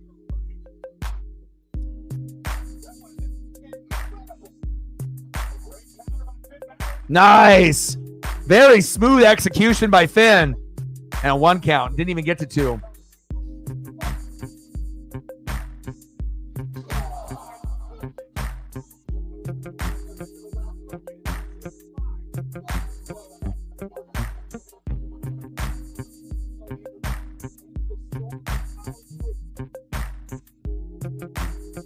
Oh, are you on there now? It's I think sometimes it has to do with like, some of the, like if you end up seeing like some controversial footage, whether it's like political or it ends up having to do with something like, maybe someone of one race doing something against someone else. And I feel like so you got to be very careful on Twitter/X on the things that you comment on certain types of videos, or pictures, because I feel like with the Twitter/X guidelines, sometimes they end up suspending accounts unfairly, where something isn't like a controversial statement, based on like a video that you're watching of someone being like fucked up towards another person, or, a very suspect photo, and I feel like sometimes who's ever running it, Elon and his crew, sometimes they'll end up suspending accounts, sometimes for like, not really the right reasons,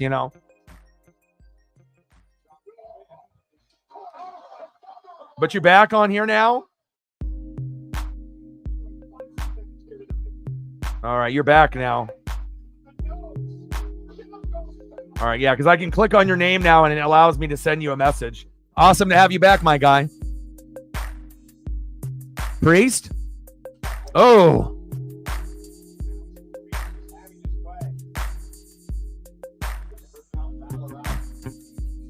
Finn with the counter. Oh, Priest with the counter.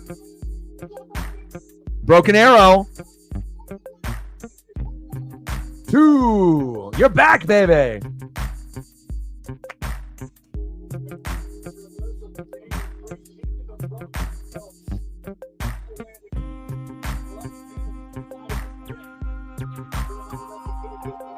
You back, baby. You back.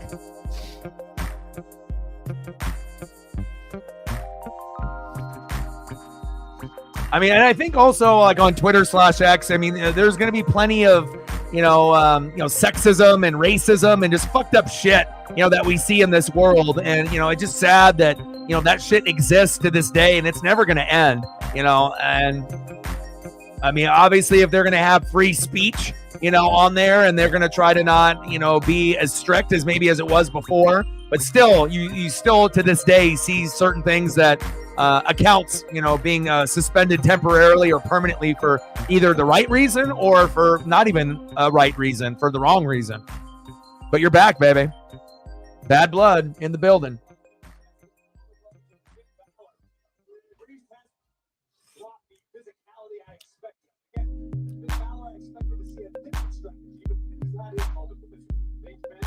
.40-35 Vandy up on Bama with 1:18 left. Bama's in trouble. Priest, hit him with the Scott Hall, baby. Oh, counter. Tried to box the ears, but missed the ears by about 5 feet. It's all about the camera angles. They got to switch the camera angles up. I do see that with the Dragon Ball Z. Better to see the Dragon Ball Z than see fucking Prime everywhere on every goddamn thing. And then speaking of Prime, it's right there in the middle of the ring.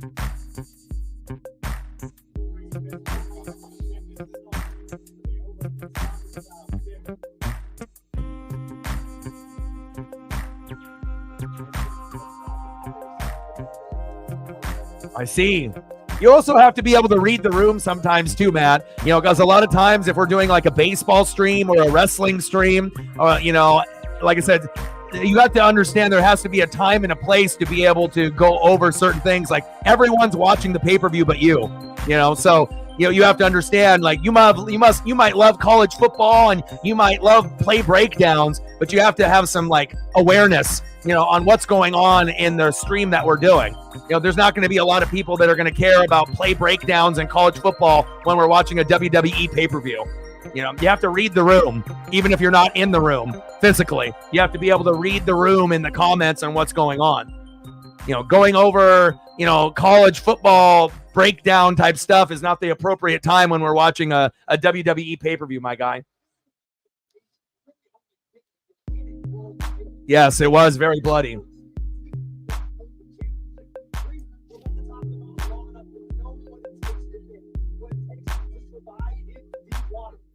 Got to have that social awareness, my guy. There's a time and a place for college football, and there's a time and a place for, wrestling and what we're doing right now. So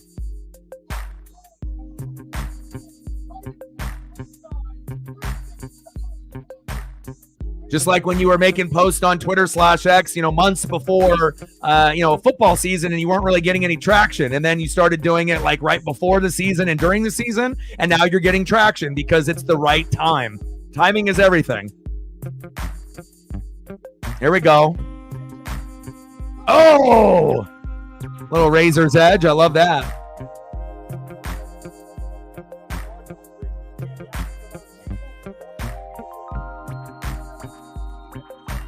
I can show it, but I'm just letting you know, you got to have more social awareness, on what's going on. Again, you want to be able to show something that you feel that's important. But again, this isn't, your channel. It's my channel, right? So you have to understand that, you're not going to be able to take over someone's channel with, your certain ideas and certain things. Like if we're doing a college football game, that might be more appropriate. But, if we're doing wrestling, we're trying to focus on the wrestling. I mean, again, everyone's watching the pay-per-view but you right now. So you have to understand, you got to read the room. Nice coup de grace by Finn. 1, 2, 2.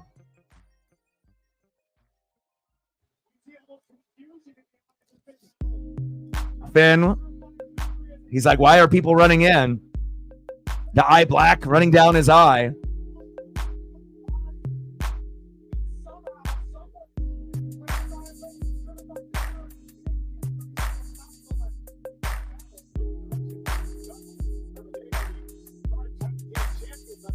And they got Dragon Ball all over the place. Oh!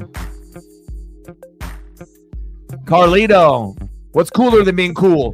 Whoa! Damn, McDonough went high. Choke slam. Priest countered. Ooh. 2.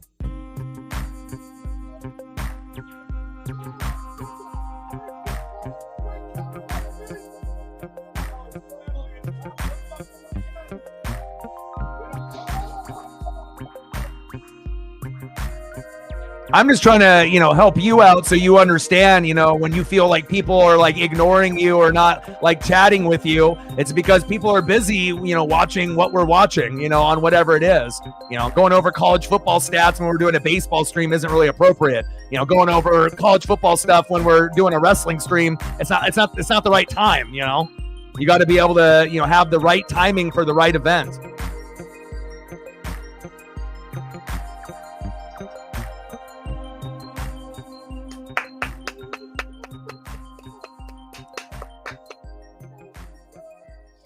Oh for 3. Yeah, I mean, like I said, you just never really know how it's going to go in WWE, which is kind of nice with the Triple H era because the endings have been a little bit more unpredictable than Vince. They're not going to give you what you want as far as the fans all the time, but they definitely are catering more to the fans now than they did in the Vince McMahon era. That's for sure. But so far, this pay-per-view has been good. And obviously, we're going to have Liv Morgan and Rhea Ripley next. And then main event, right? Roman Reigns and Cody Rhodes versus Jacob Fatu and Solo Sikoa.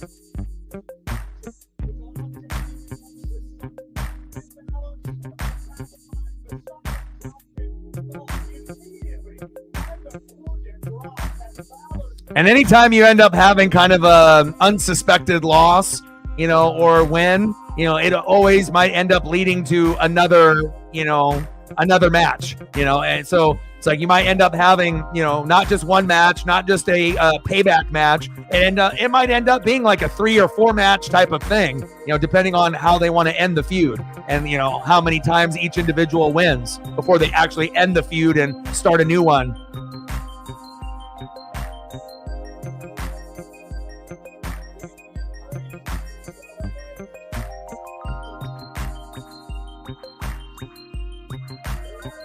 But the belt wasn't on the line. Brett's like, I wanted Finn.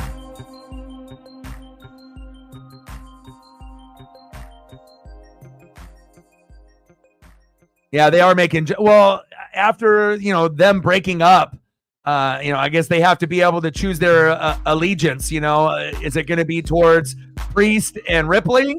Is that the strong part, of the group? And again, it's like the Judgment Day feel, it doesn't have really the same feel as it did. It's like, I get it. You got Dom and you got Liv and you got, those individuals there, but it definitely seems like a weaker group and they're kind of portraying them that way. Survivor Series in Vancouver.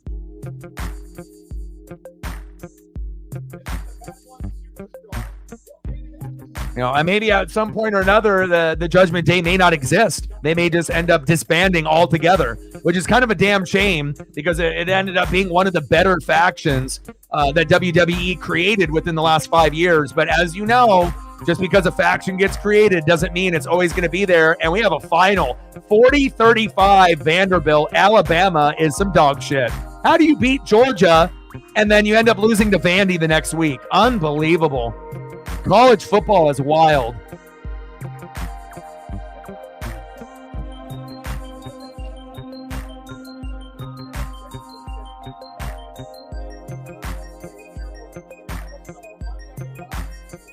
Yeah, I don't know. We'll have to wait and see. Like, you know, obviously they always have a plan.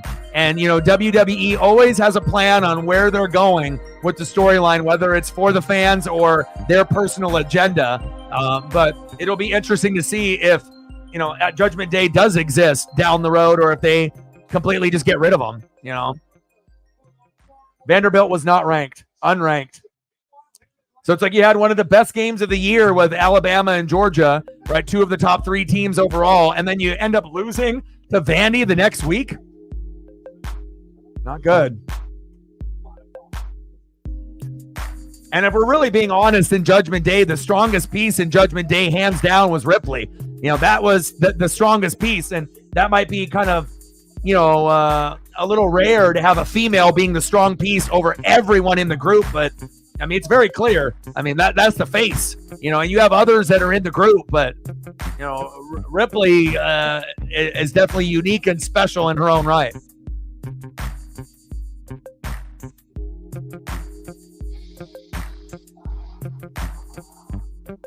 I could see that happening. I could see some chaos happening for sure.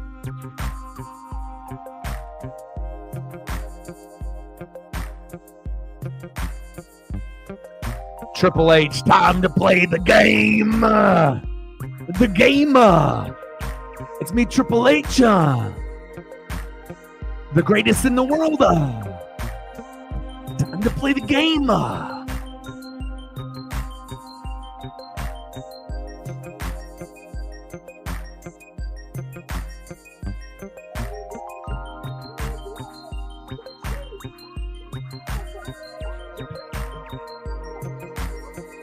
Oh, yeah. And I think Triple H played the heel role so well that a lot of us, you know, it's like you didn't really like him, but you respected him. I mean, especially if you're in the same era with The Rock and Stone Cold, it was always them first. But then I think Triple H, once he ended up having his run, you started to realize like how great he really was on the microphone and in the ring. He was a great performer. And then you add DX on top of that with Chyna and X-Pac and Road Dogg and, you know, badass Billy Gunn. And, you know, they really did have something to compete with the NWO. Facts. Cool colors, too, with the green and the black, you know, to go with the black and white. And then obviously the wolf pack that I'm rocking right now.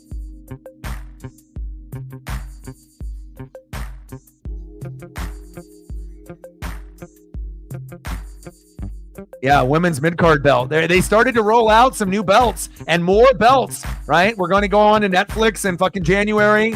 And, you know, again, you have so many wrestlers. You have less matches on the pay-per-view, usually 5, not 7 or 8. So if we're going to end up having some new belts, I'm all for that, man.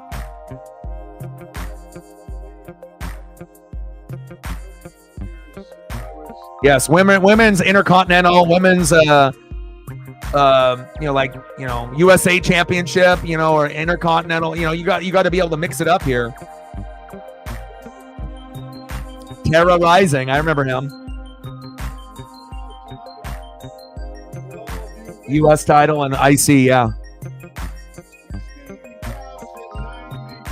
I mean, they got enough women on the roster to make it work. You know, AEW, not so much. You know, and talent-wise, not so much. But in WWE, you got enough females, and you got enough talent. You know, it's no longer divas. They are the real deal. Because of all of you, thank you very much. Thank God we got Vince McMahon out of there, and we got Triple H in. I mean, it's made all the difference for the WWE universe.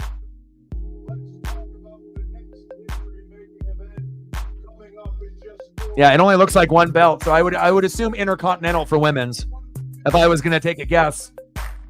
I mean, if you want to go U.S. title, I guess, but that's such a low belt. Why not do an Intercontinental for the women's to have prestige? That's where I would go. And then after a while, if you want to introduce like women's U.S., you can, but hopefully this is the Intercontinental.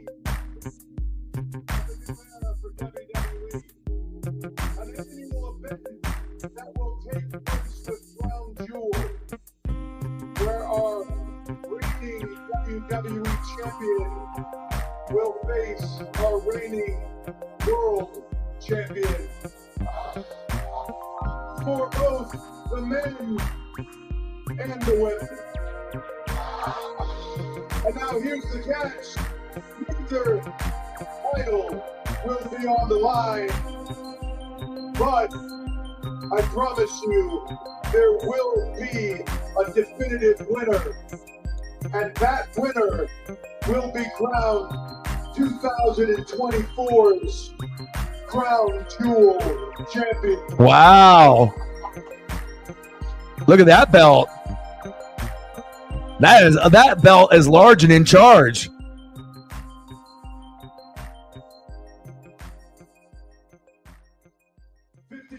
Of diamonds that will signify the winner as the best of the best.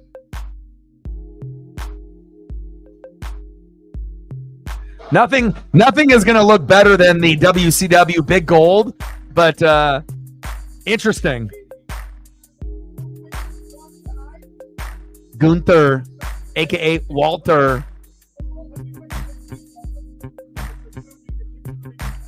Yeah, you guys are both wrong.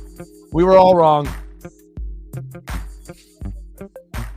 Women's needs to wait a little longer. And then what are they going to do? Give it to like someone like Julia or something like that if they end up building it up for a while? It's like it's got to be, someone special to be able to, because once you get the Intercontinental on the women's, then you know that you're next woman up to be the champion, right? For the world championship. So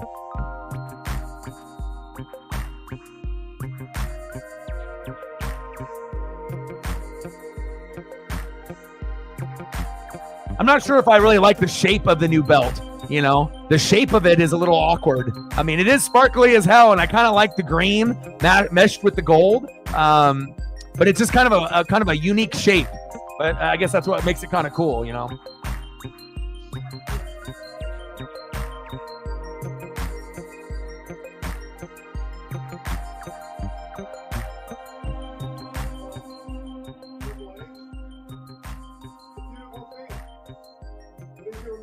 Just a few months ago, also in Saudi Arabia, after my victory against Randy Orton, you once before raised my hand. Gunther, Cody. I don't know. It's just two different styles. It's like you get a big physical guy versus like a smaller guy that, can do a little bit of everything. But again, they have to have good chemistry to make the match work when you have a big guy versus a smaller guy.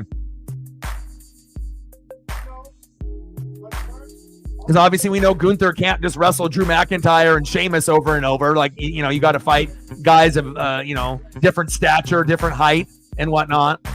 But it's all about who can sell moves the best and put on a good show, even if one is tall and one is not. So I don't know. It looks a little bit too big, especially like if a woman was going to wear that, like, it just looks a little bit, it's like half of a woman's body. And then like for the guys, the shape of it is like, I don't know. The shape of the belt looks a little bit too high, like too tall, But I guess we'll find out once it goes around a wrestler's waist or around the shoulder if it looks awkward or not. But it's blinged out and it's big, but I just feel like maybe it's the shape of it is wrong. Oh yeah, Seth is great. Seth can make anybody look good.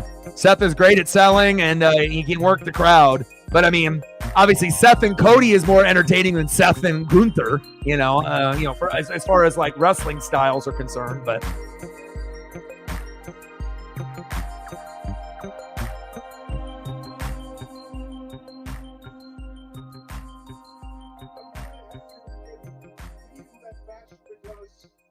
I mean, if you really want to surprise me, have Bret Hart come out and punch Goldberg in the face. Then we got some action, baby. Yeah, no Goldberg. Golly. Goldberg should never be wrestling. And the fact that they kept him wrestling, like way past his prime was like, why? It's like the one guy that no one wanted to see anymore. Even like hardcore Goldberg fans don't want to see him anymore. It's like you had your run in WCW as the face with Sting at one moment or another against the NWO, but no one wants to see Goldberg wrestling. No one wanted him a year ago. No one wanted him 5 years ago. No one wanted him 10 years ago. Let's be real. No Goldberg. Why are we doing this? New belt coming out and a Goldberg chant. Come on. But you know why they're doing Goldberg? Because he played for the Atlanta Falcons, right? So they have the connection. Cody Rhodes from Georgia. Dusty Rhodes, Georgia, right? Goldberg played for the Falcons. Roman Reigns, Georgia Tech. So there's going to be, a reason why.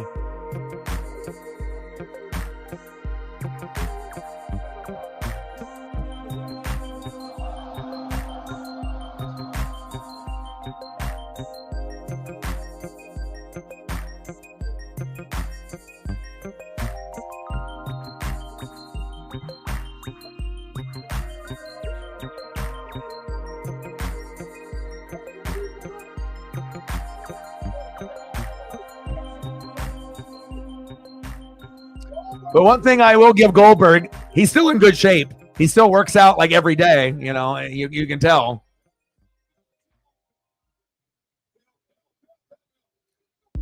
And he did make wrestling amazing for WCW, Let's be honest about that. But again, sometimes when you're, done and you're past your prime, you just got to walk away, but apparently Goldberg is still a thing to some people.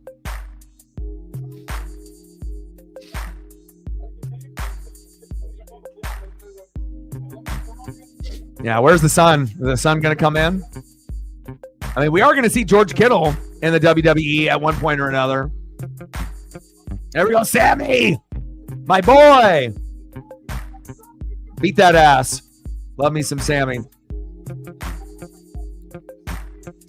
Like if I'm going to see Gunther wrestle someone, give me like Gunther and like Kevin Owens. Again, Kevin is a little bit thicker, but again, I think that, big foot to the face there.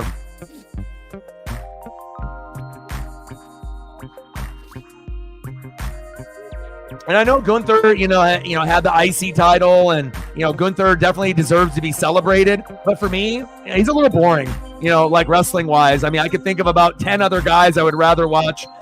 10 guys or girls, males or females, that I would rather watch than Gunther. It's just, I get it, he has a certain look and he's a throwback and he could wrestle in the 70s, 80s, 90s, or current.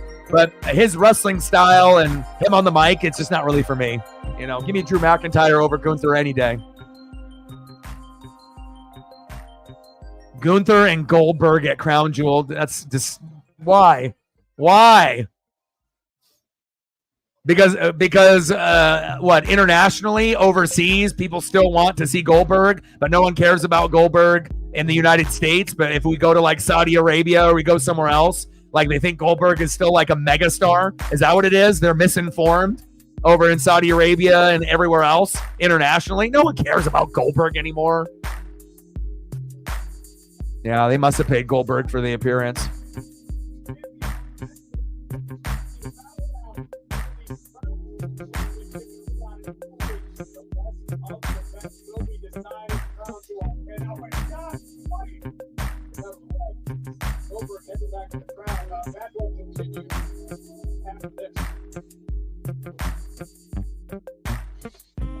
Goldberg. That was kind of pointless. Like, really? Not really sure how I feel about that. The belt and the Goldberg whole thing. All right. Well, I guess we needed a little bit of a distraction before we get into Liv and Rhea Ripley, which should be good. And obviously the main event with Roman and Cody. Don't be surprised if Roman spears everyone and at the very end spears Cody on accident and ends up costing him the match. And then we'll end up having that lead up to the next couple pay-per-views. Royal Rumble and Indy. Ooh. Seriously, I feel like I got more dumb after that. But again, they usually are tying in people in the city. And again, Goldberg did play for the Falcons. So again, they're bringing out a lot of the rappers and a lot of the entertainers that are from the area, but anytime you end up seeing a wrestler that's retired, or if there's someone that, you normally don't hear about, and then all of a sudden you hear about them, there typically is a city connection. And I think that's why they brought him out, because of the whole Atlanta Falcons type of thing. So, all right, here we go. I'm about to go 5 for 5 here. Liv and Ripley. But again, it wasn't really that hard to predict on how the matches were going to go. If you've watched enough pay-per-views or PLEs, you have an idea. Agreed.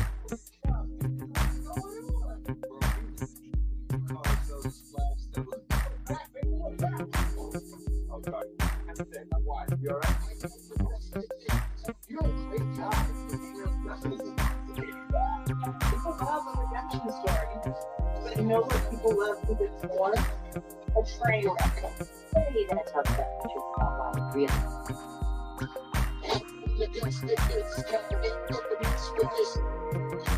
The quality of your healthcare could depend on where you live, what you do, or whether you have insurance. It should be personalized to your needs. That's why we created Weight Loss Vitamins. 100% online access to GLP-1 injections for as little as $1.99 per month. Treating options compounded in the USA and in the global family prescription. With a range of treatments developed with leading weight management specialists, your product can be customized to you. Expert care and ongoing support. That's healthcare and food. Get started at Hims.com. Wheel these out and get back in line. I'm on break. Oh, yeah. Oh, yeah. Want to shift gears? Step into a Slim Jim.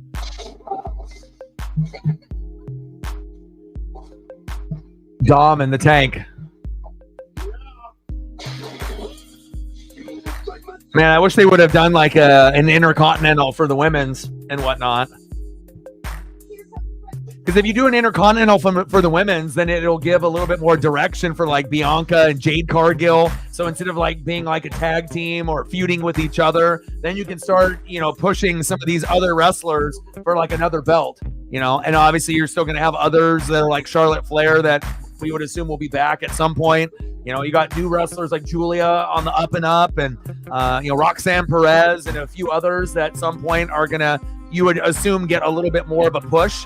But again, there's so many wrestlers, and, you got 3 shows. And obviously they decided to go for more quality than quantity. And I agree with that. I'd rather have 5 good matches or 4 good matches and 1 filler rather than having 7 or 8 and having 3 matches be like a 5 or a 6 or a 7. So I think they've, done that the right way, but I'm not going to get that 5 minutes back ever. We're at 20, 80 to go. Like, sub, donate, comment, share. If you haven't smashed that like button yet, please do. We're trying to get to at least 20 before the stream ends. We're at 13 right now with limited people in the room, but I appreciate everyone that's here. We're at 14 now. We need 6 more, and then we'll hit the goal. Obviously I want to hit 30 to 50, but again, if we have a lot of people that are not interested in WWE or they're busy, that, is on them. But I always have a fantastic time, regardless if we have a lot of people in the room or, just the regulars or a minimal amount. I'm going to have a great time watching WWE every single pay-per-view. Facts.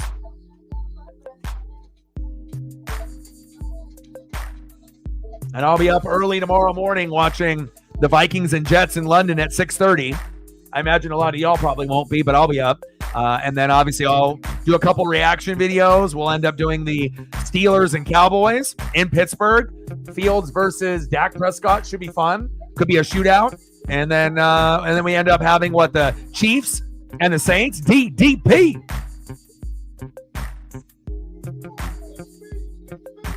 It's DDP. Bang. Mickey James in the building. What's good? I got a DDP WCW figure from back in the day.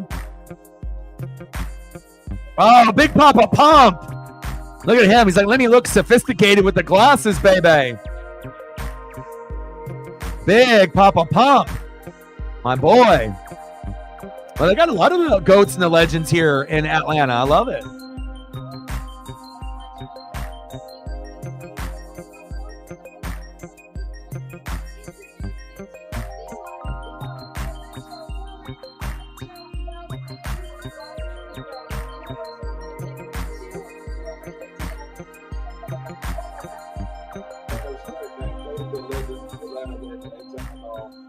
I told him we got it. Just having a business. Well, how do you feel him teaming up with Roman Reigns tonight? Oh my gosh, what?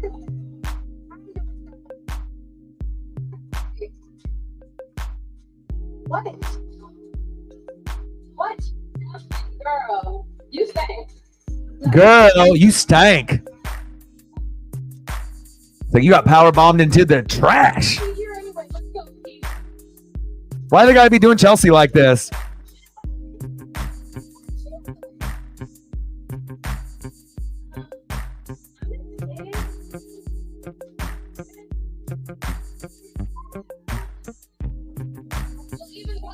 Like, why are they fumbling the bag with Chelsea Green like this? You know what I mean? Like that was someone that was on the up and up, and then now it's like they're burying her, like that. Really? Wow. I mean, even if she agreed, you know, to be like, okay, I'll do this, you know, but it's like she doesn't always have to be like the butt of every joke, you know what I'm saying? Like, they're definitely fumbling the bag with her.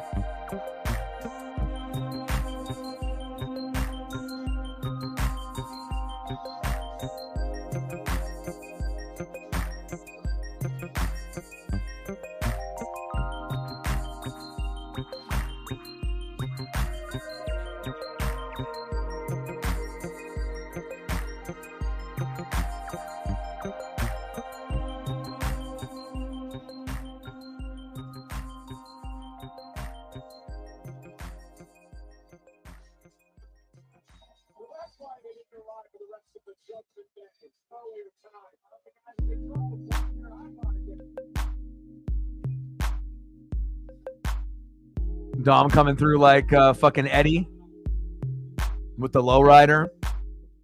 There's only one, the only Eddie Guerrero.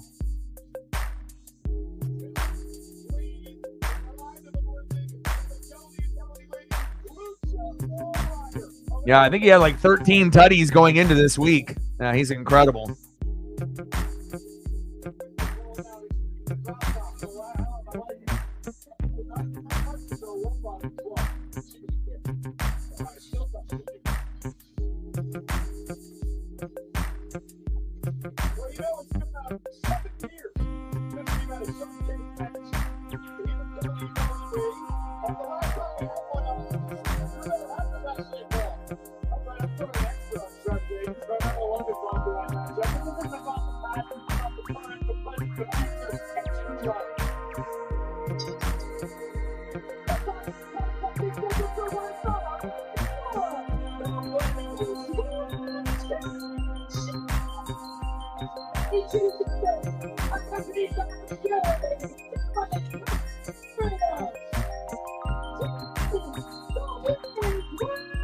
Nice for Liv to be able to take advantage of an opportunity where, you know, it took her a long time to get to this point, had to wait her turn, you know.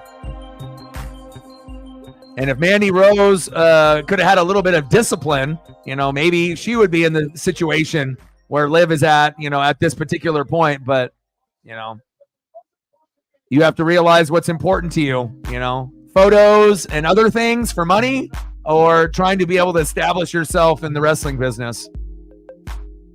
One wrestler fumbled the bag and may never be back, but never say never for WWE, especially when you have sex appeal like that. You know, you never know if they'll call Mandy back, but Liv definitely taking advantage of every moment that she can.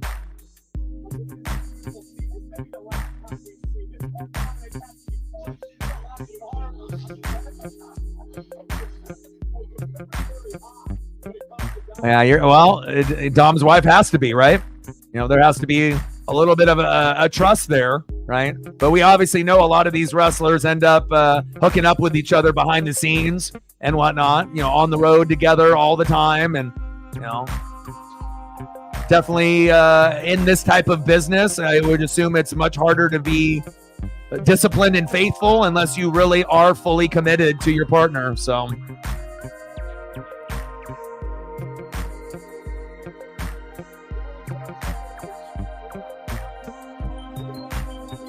yeah. And again, if you notice, they don't really like kiss on the lips and stuff like that. It's like if they're, you can end up, portraying as yourself as like boyfriend, girlfriend for TV or for the fans, but you have to always look at the subtle details on how they act when they are in the ring and going to the ring.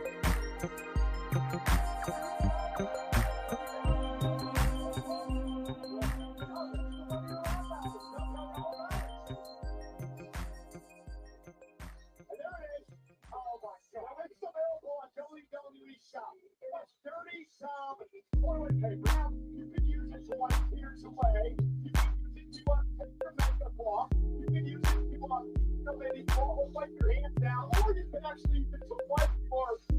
Great. Let's make suggestions, Paul. Let's be honest with ourselves. We eliminate. Yeah, project placement for everything. You know that. Everything is selling out. The NBA, the NHL, the NFL, the MLB, WWE. It's all about product placement and what other ads and placement that they can have to make more money. I mean, pretty soon it's like we're going to see ads everywhere on every turnbuckle, everywhere. It's just going to be, on our professional jerseys that we buy. I mean, it's one thing to have like a rugby jersey or a soccer jersey with a bunch of patches and advertisement and companies on it. But at some point or another, they're definitely going to try to push that on all the jerseys. And then it's just up to the pushback to the fans if they are okay with it or not. Just like with the MLB All-Star jerseys being ugly as hell, they're finally going back to wearing, home and away jerseys, white or gray.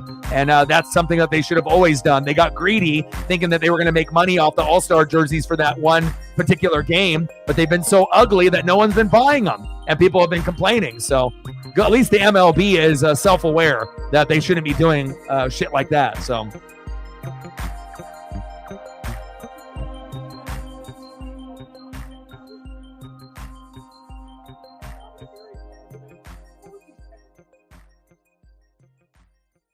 and Liv has improved a lot. Obviously everyone,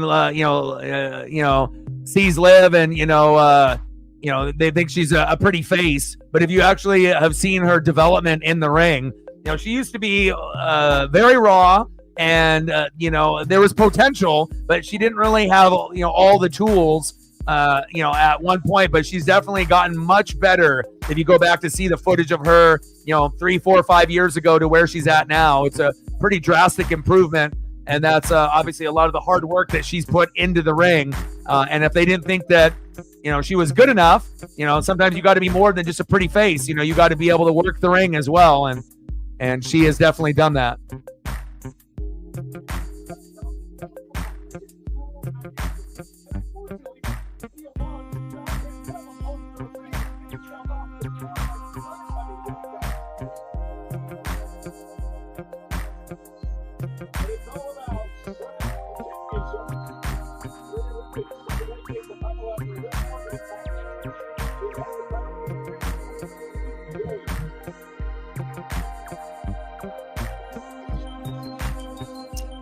Perfect match to have before the main event.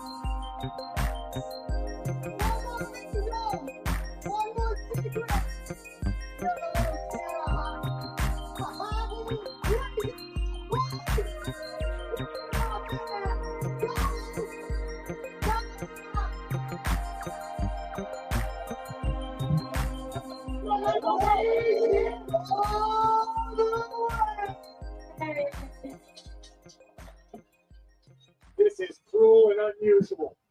The shark cage being raised. And as long as the wires hold, we don't want to have any type of accidents.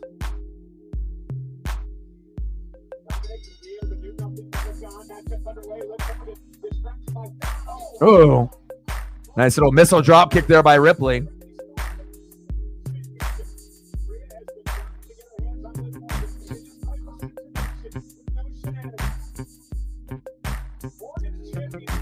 And have you noticed, and this is just kind of something that I subtly have noticed within the last couple of years, the bigger, taller females, wrestle better against the smaller competition than the men. Like if you notice, like if you have Gunther, wrestle, someone that might be a little smaller, it might be boring, but you can always have like Charlotte Flair or Ripley or some of the others that might be a little taller go against maybe some of the shorter wrestlers, and it's a better blend of wrestling. Like the females can pull it off working well together based off size and shape rather than the men. With the men, it's like too drastic, for the guys that are really, really big and tall compared to guys that are more like, cruiserweight or middleweight size. They do a better job working together, and the matches end up being more entertaining on the female side. All the cheeks. Mr. Cheeks.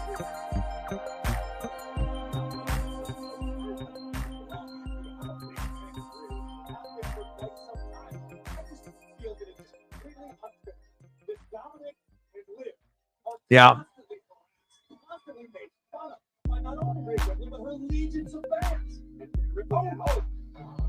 Which kind of shows you like how far the women's division has come from the Diva era, with like Lita, and going with like Stacy Keibler and Trish and Tori Wilson and going that particular route, Jacqueline, and then going to like where we're at now. It's been an amazing transition to be able to watch, seeing women main event and not having anyone blink an eye. It's really cool to be able to see how far the women have gone in wrestling. Now, one day, hopefully AEW will get some more talent to be able to, keep up. But for now, I mean, WWE is king.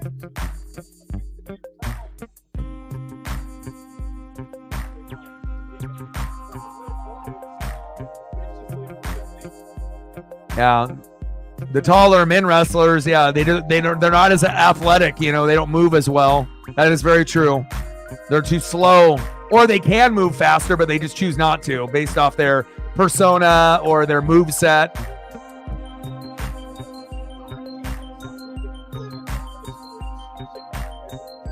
But the athleticism of the females in the last 20 years compared to where they were 20 years ago to now, it's unbelievable. It's like night and day difference. Even though, Lita was probably the first one, we were like, wow, okay. And then obviously you saw someone like Chyna and you saw, wow, Chyna can wrestle the men, but, you had a few examples where you would be like, wow. And then now it's like you almost get wow moments on the daily, based on the talent that they have in the female division.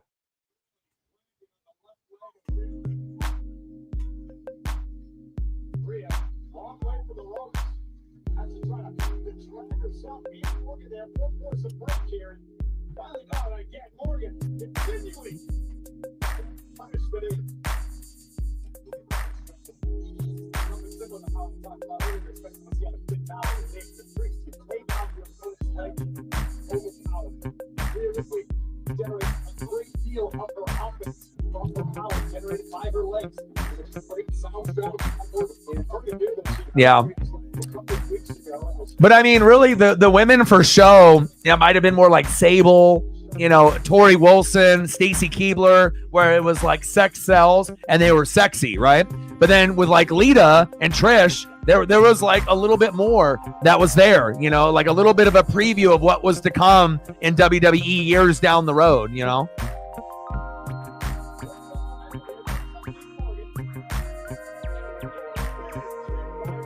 I mean, obviously Trish was a sex symbol as well, but she had a little bit more athleticism than Tori and Stacy Keibler, as far as like matches.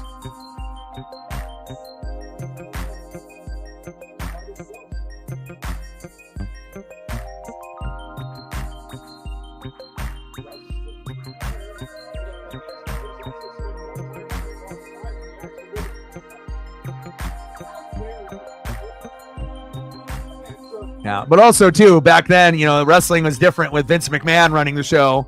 Being a, terrible human being. compared to where we're at now with like Triple H.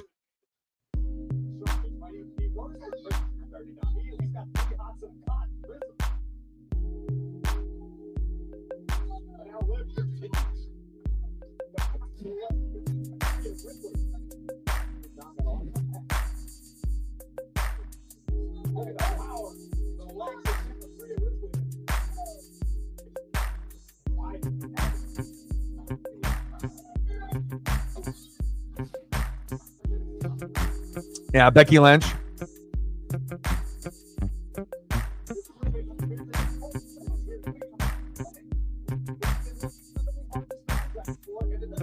I think it just kind of depends on the style of wrestling that you enjoy. You know, everyone is going to have a different body shape, a different type of style. You know, if they're going to be a hardcore wrestler, if they're going to be a submission wrestler, you know, if they're going to do some, you know, groundwork, grapple work, you know, high flyer, you know. And I think things have changed a lot, you know, in a society as well, where things are a little bit more accepted. You know, if you're straight, if you're gay, if you're bi, you know, if you're emo, if you're goth, you know, there were certain things that maybe weren't as accepted, you know, back then, and now that is more common occurrence. And it's nice to be able to see the different look, the different personalities, and the different styles, you know, of wrestling that is out there, and things that are a little bit more accepted that might have been a little bit more taboo back in the day. A good counter there. Oh, wow. Animated now as Liv is taking over this matchup. Morgan said that she's upset because Rhea Ripley never admitted the things she did wrong. As Liv heads up to the top rope. Out in the second rope. Oh, Liv. Whoa. 2. Great sell by Ripley right there. I mean, she definitely could have went down a little bit more, you know, awkwardly, and she sold the hell out of that move from Liv. Look at this again. Look at the replay, and look how she sells it. Look at the placement of her body, the way that she fell like that. I mean, that was so Seth Rollins. That was money. That was, you know, again, you can definitely tell the wrestlers that are great at selling. It's not about just doing the moves. It's getting the moves done to you and making them look great. Oh, wow. Ripley with that athleticism. My goodness.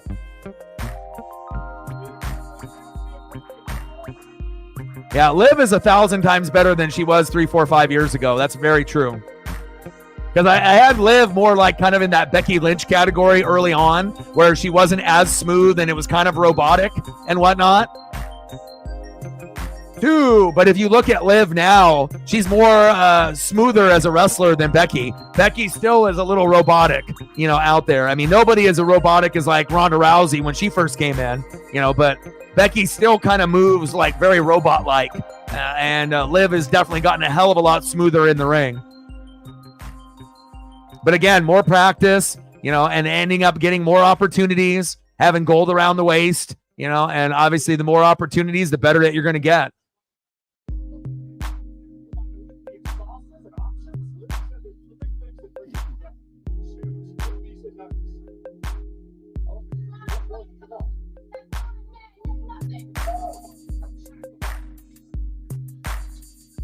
Man, those are some hard slaps from Liv right there.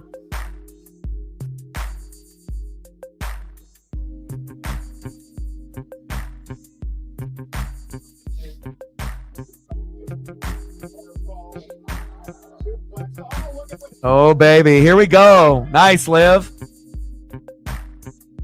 Nice. Great to see an evolution of a wrestler, you know, and a great feud with Ripley, and then with Dom being kind of in the mix. Oh, look at, Ooh, kick to the midsection. All right, here we go. What do we got? A little razor's edge. Oh.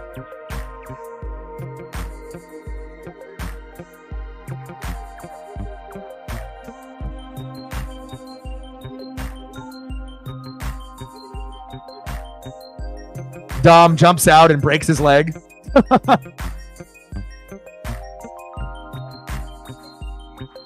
Yes. Agreed.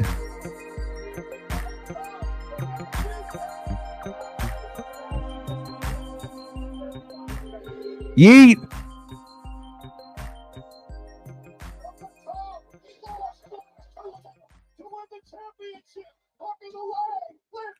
Two.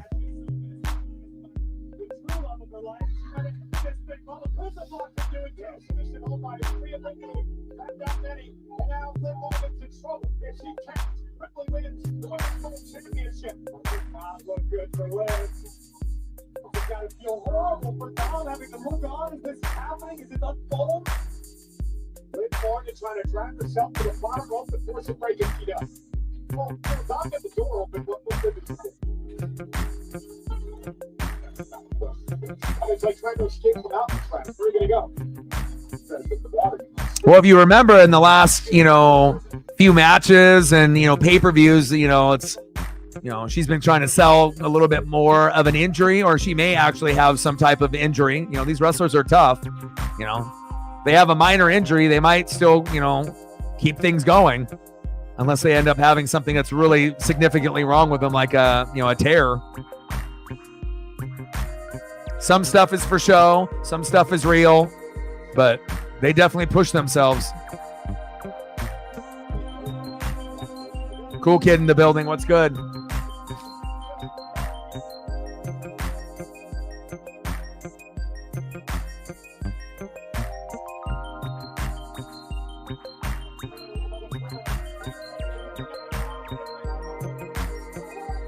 Oh. Yeah, it's kind of what I thought it was going to be.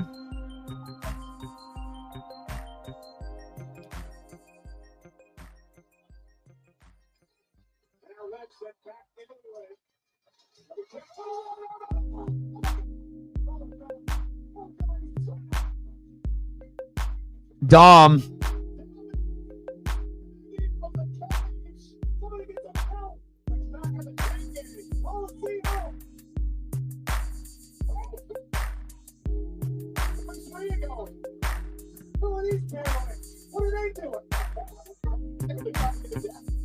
Yeah, 14-0 Washington on Michigan.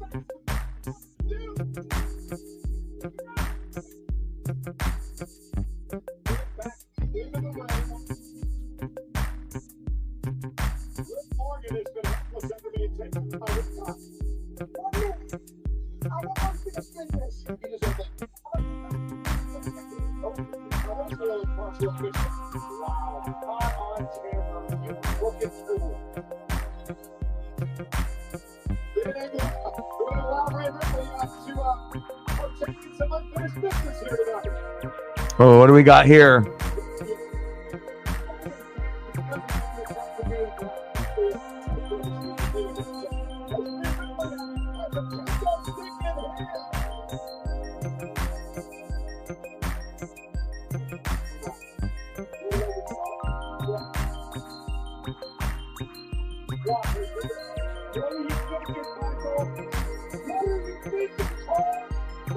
Pinata Dom.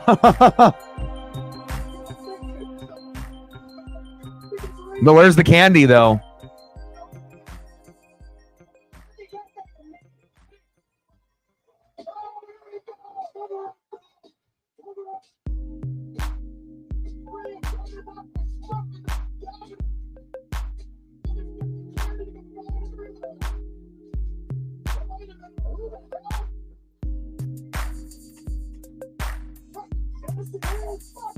Raquel Rodriguez back.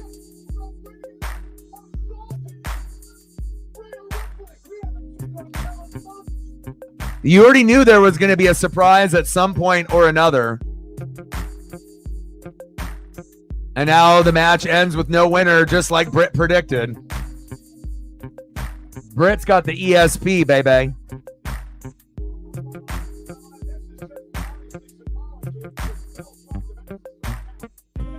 Britt got the good ESP, baby. You are. I'm not sure if anyone anticipated a run-in like this, but you called it.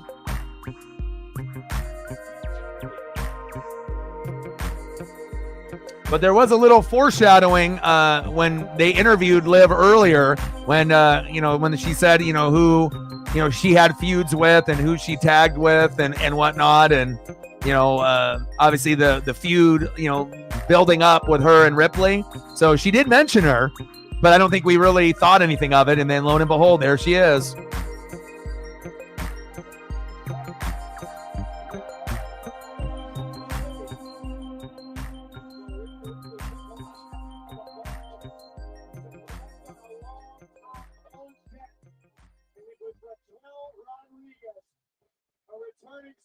Michigan just scored 14-7 Washington.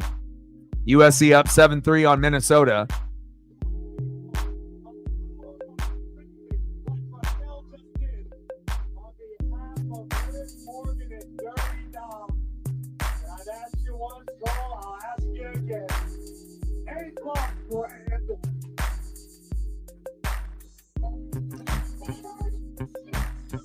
Good ESP, Brett.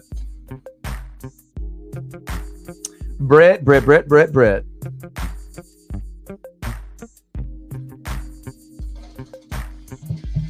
All right, we're leading up to the main event, baby.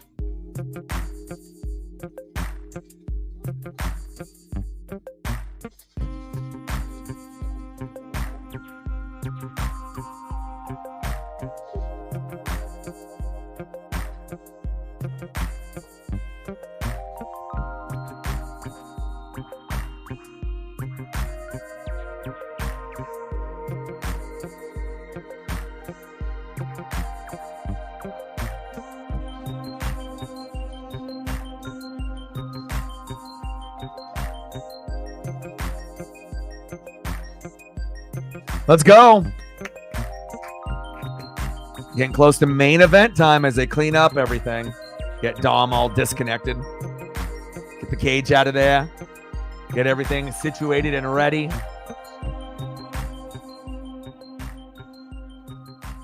Like, sub, donate, comment, share. If you haven't smashed that like button yet, please do. We need 7 more to get to 20. Obviously, with limited people, I know that's going to be hard, but we might be able to get a few more here. Now we're at 14. We need 6 more to go to get to 20. Hopefully, we'll be able to get to 20 before the match ends. And what are we at? We're at 20. We're 80 to go on the dono train.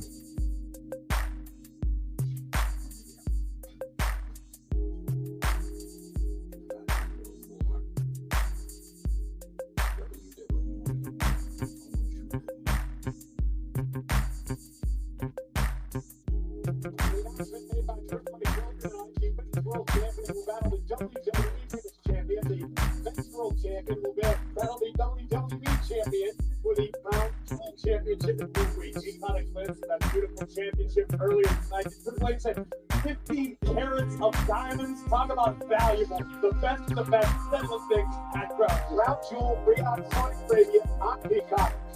Weeks from today. And it's going to be a stack.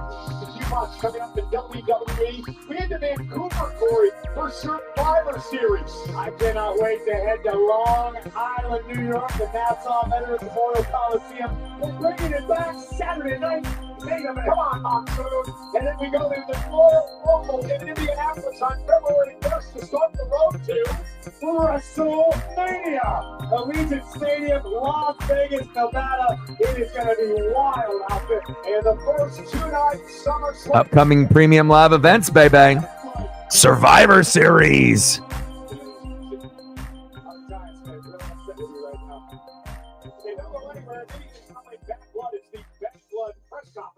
Superstars who competed tonight. The press conference started at the conclusion of the main event, bringing out Peacock and all WWE social platforms. Are you ready for our mega matchup, our main event? Up next in Atlanta, Georgia, the contestant Pop Team Solo Sikoa, alongside his enforcer, Jacob Fatu, will take on the most unlikely of team ups in the WWE, the undisputed WWE champion, the American Nightmare Cody Rhodes, for the OPC Roman Reigns. After this break, let's look at how brutal the circumstances have become and what brought about the bloodline. All right, one more match. Anticipated matchup of the year. This is a rivalry steeped in history. This chapter will be no different. Brett, did you get a chance to watch of any of the Xfinity series with the Talladega or no? And I know it's early tomorrow, 11 a.m. tomorrow, Pacific time. So for you, it'll be like, what, 2? I'll definitely be watching. McDowell with the pole.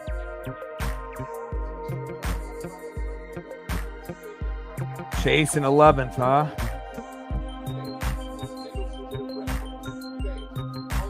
Tri-oval, Talladega, baby. Can't wait.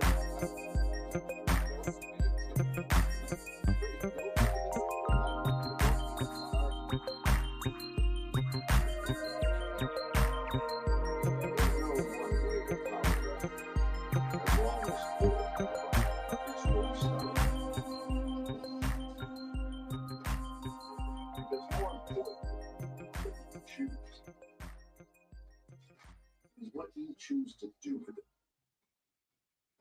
Gas, hybrid, or all electric? Power is yours.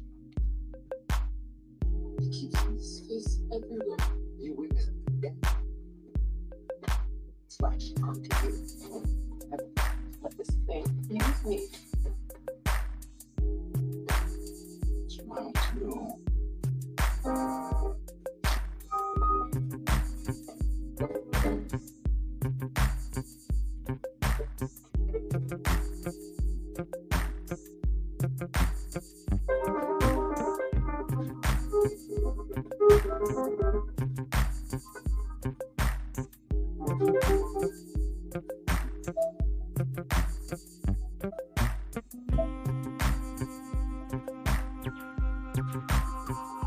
Some people just know they can save hundreds on car insurance by checking Allstate first. Okay, let's get going. Everybody see that?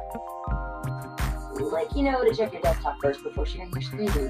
Oh, that is not, oh, no. Not in there? No, Yeah, checking first is smart. okay, everybody get out. So check Allstate first for a quote that could save you hundreds. You're in good hands with Allstate.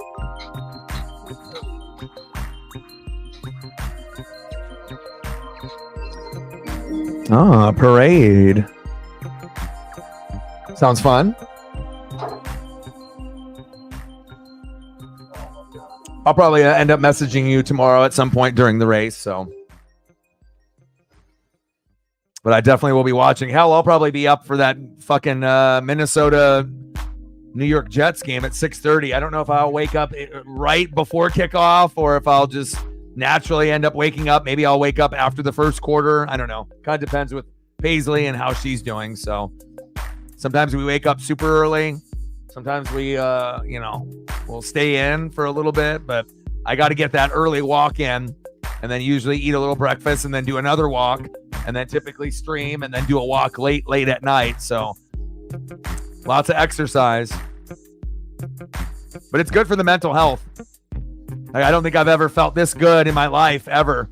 And a big part of that is the diet change and the exercise. Facts.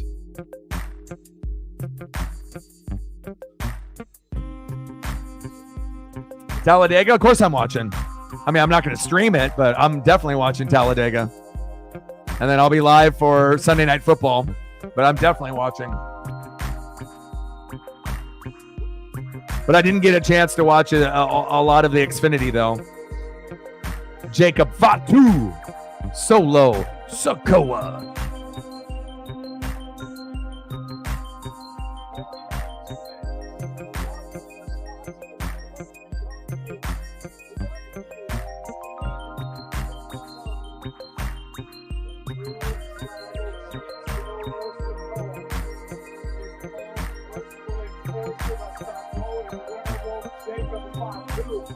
Noticeably active Tonga and Tonga, who last night on Friday Night SmackDown survived a grueling triple threat tag team ladder match.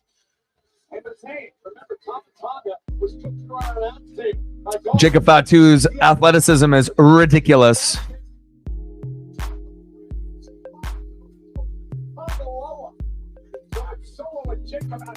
Royals, Yankees. Yeah, Bobby Witt Jr., man. He's special.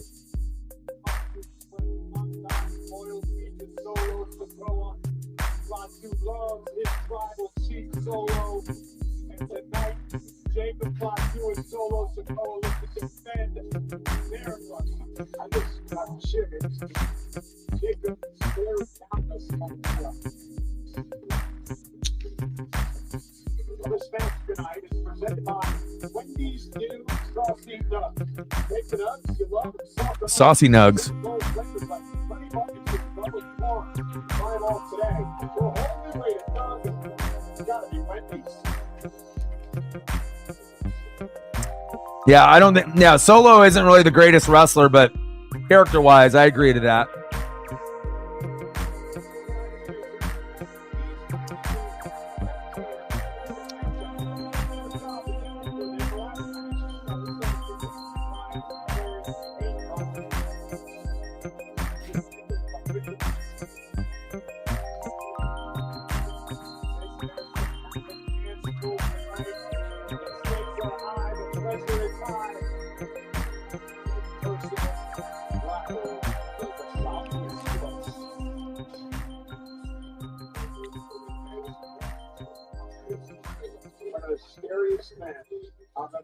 Yeah, not everyone is like a thicker wrestler can be as talented as Kevin Owens.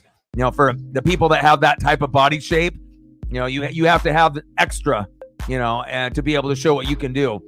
You can be a physical presence, but I don't think that many people are really impressed with his like move set.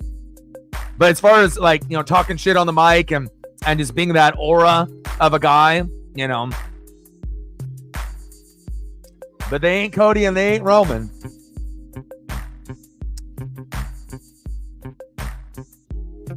I could see that. She said no CPA.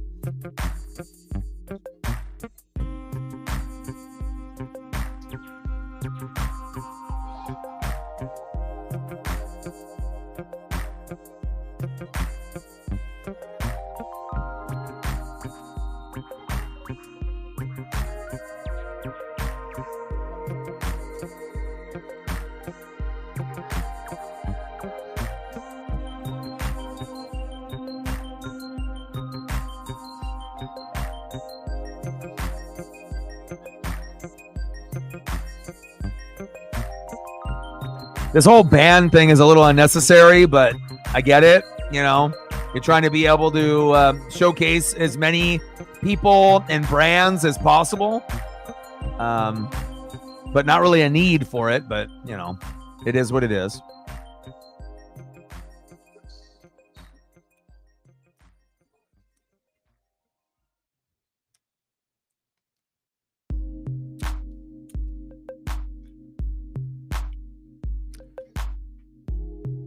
And that's why they're honoring them right there, right? Let's go, Cody.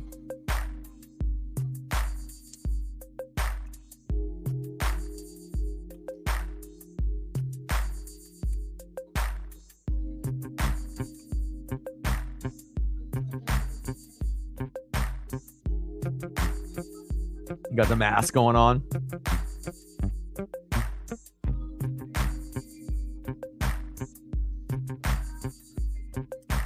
His dad would be proud that WWE didn't bury him.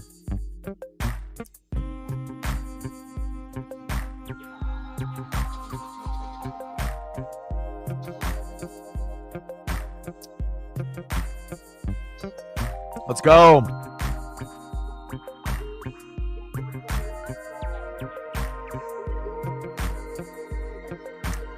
It's a lot better than Stardust, let me tell you.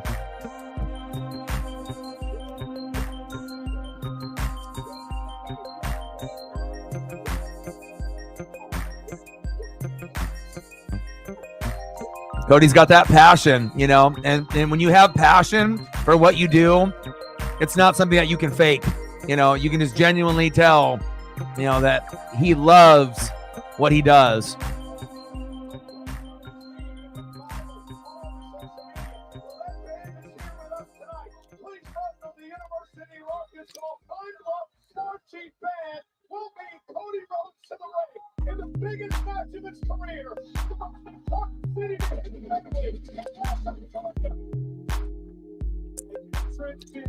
The quarterback of the team, Cody Rhodes, with home field advantage tonight. But home field advantage can also need extra pressure. Will Rhodes fumble or will Rhodes shine like a guy? Also, you're the quarterback. What do? You use the best weapons available to protect your house, to help your team win, to represent your people, your city, and tonight, your nightmare festival. Cody Rhodes' father, the legendary late Dizzy D in the building. What's good? American Dream Dusty Rhodes wrestled over 200 matches in this city. His first Pretty good pay-per-view overall. I mean, anytime you have a filler pay-per-view, you know, a PLE, if it's not SummerSlam, WrestleMania, Royal Rumble, Survivor Series, Money in the Bank, you know, and some of them are going to be a little hit or miss, but I feel with Triple H taking over, even for these, you know, filler pay-per-views, PLEs, almost every single one in the Triple H era has been at least an 8 or better. You know, a lot of the ones in the Vince McMahon era were 5 to 7s because they ended up having 3 kind of bullshit filler matches, and we had 7, 8 matches, but they just weren't good, right? You know, you ended up having a few good matches, a few decent matches, and a few that were kind of shitty. But now, you know, in this Triple H era, you know, quality over quantity, right? 5 matches in the pay-per-view, and I love that. Here we go.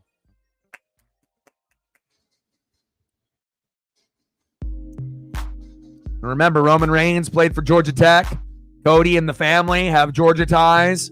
And, you know, I imagine his brother, you know, Dustin, might be a little jealous to see how Cody, you know, ended up getting this type of push, and he never really did as the Gold Dust character or in AEW. But you're representing the Rhodes family. And, again, we already know that we have many families in wrestling, you know, and to be able to live up to the legacy of your brother and your dad and to be able to maybe possibly surpass that, that's pretty big. And here comes Roman Reigns. For a long time, you know, people loved him. Then you got to a point where people hated him because it just kept going on and on and on for years and years and years. And then as soon as he left, what happened? We all started to miss him, right? Wrestling wasn't the same without him. Yeah, whether you're rooting for him to win or you're rooting for him to drop the belt back in the day, you know, but it shows you, like, when you end up having a certain type of persona or star, you know, you might root for him, you might root for him to win, you might root for him to lose, but once they're gone, you miss their presence, rooting for them or rooting against them. And wrestling is better when Roman is involved. Facts.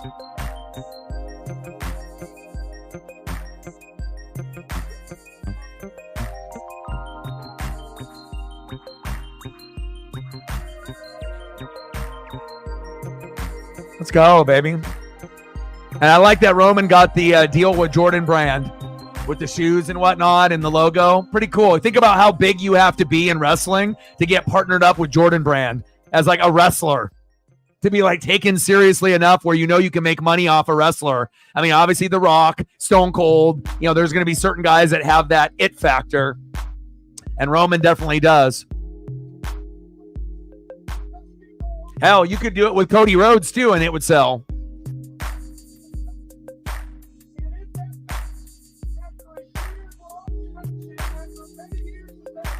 So Roman's spearing everyone tonight. So what's the percentage that Roman accidentally spears Cody and they lose because of it? Is that the ending? Is that a little foreshadowing? Roman ends up being a great team partner with Cody. No betrayal, right? Ends up being the great, you know, tag partner. And then it gets to the very, very end. Maybe a ref gets pulled to the side and Roman ends up, or, you know, they end up throwing Cody in front or whatever may happen. But I could definitely see Roman spearing Cody on accident, then maybe making it look like it could have been possibly on purpose. They lose the match, and then they have the feud gets brought up again, right? We'll see. Jimmy, that would be awesome. I would be down for that.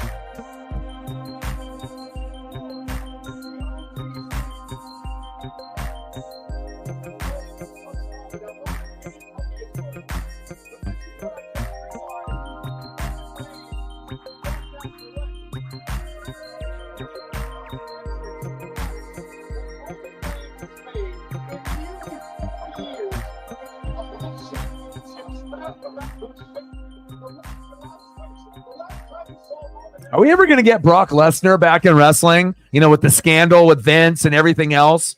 Is Brock Lesnar ever coming back? I don't know why I just thought of that. Just thinking about Paul Heyman and, you know, usually used to seeing him walk down to the ring with the Bloodline or with Roman.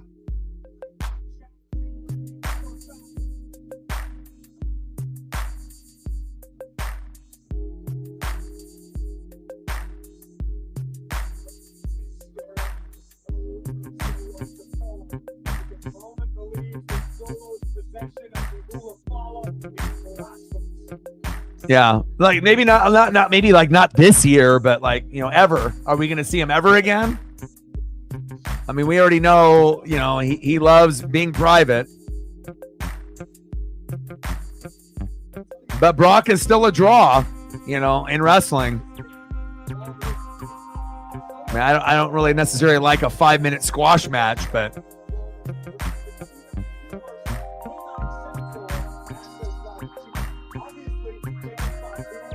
we got Macho Man from heaven in the third row there, right in the dead center.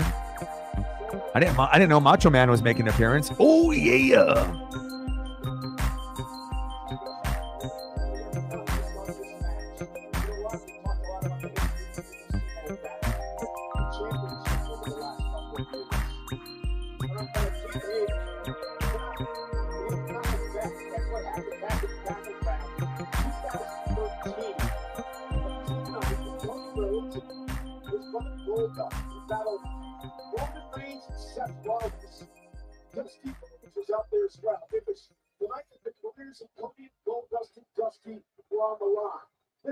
Minnesota 10, USC 7, Washington 14, Michigan 10. All right, Cody to start.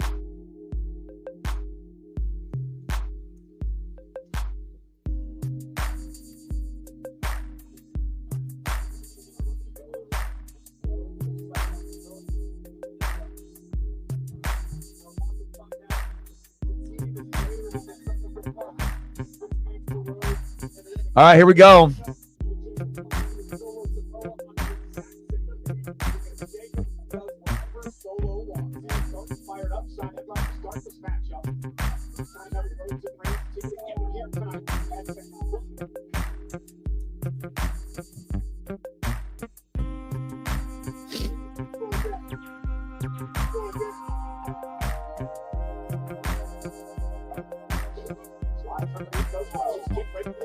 Here we go. A little signature Cody.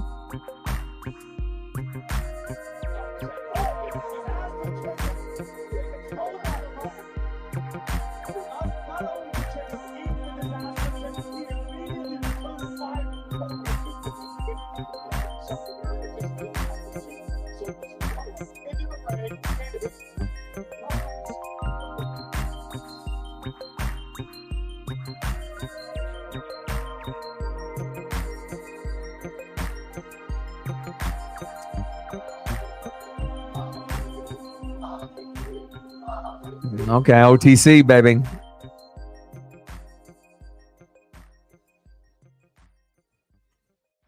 Obviously, Roman has never been an opponent solo, never been in a match with Jacob Fatu.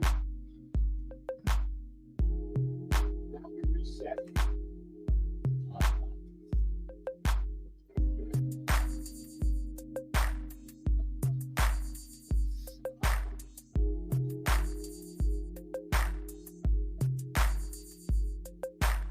Solo, not a fan in Atlanta, apparently.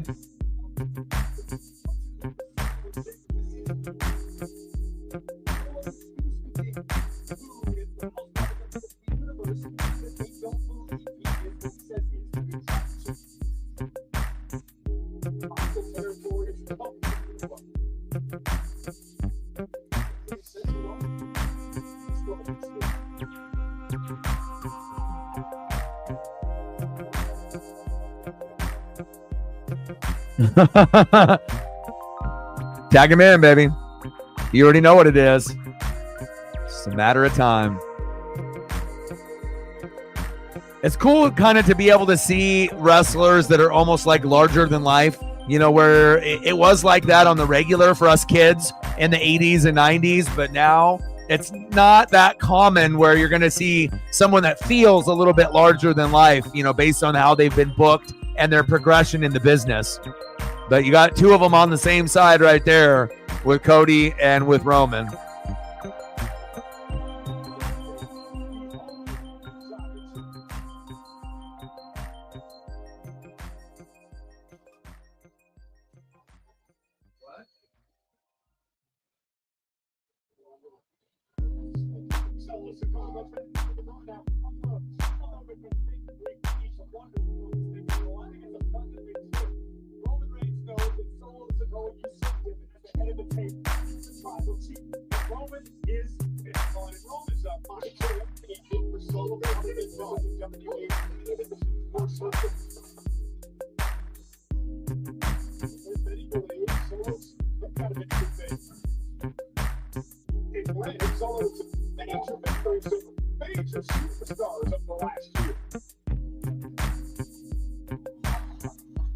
Yeah. Yeah, it'd be interesting. Supposedly he's in the area. The Rock.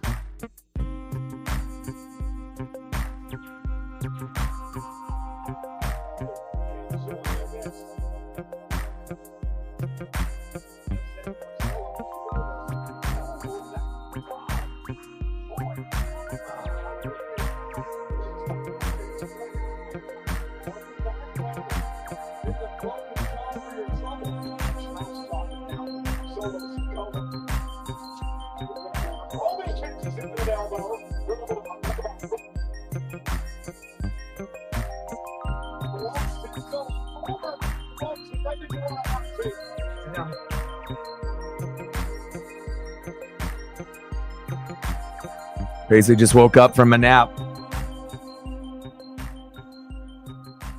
My baby.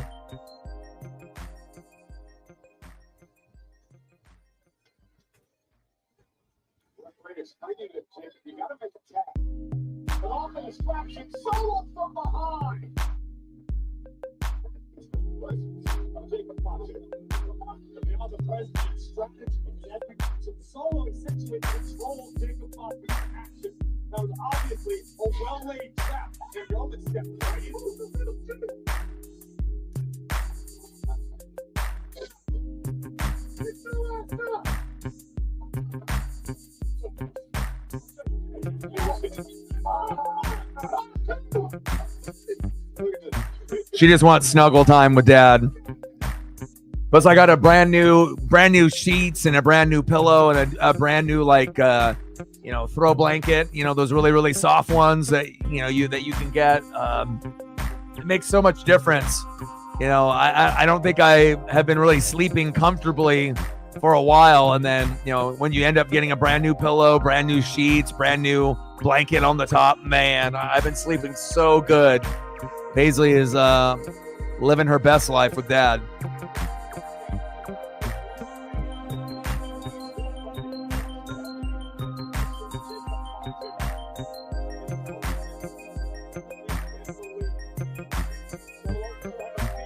Oh.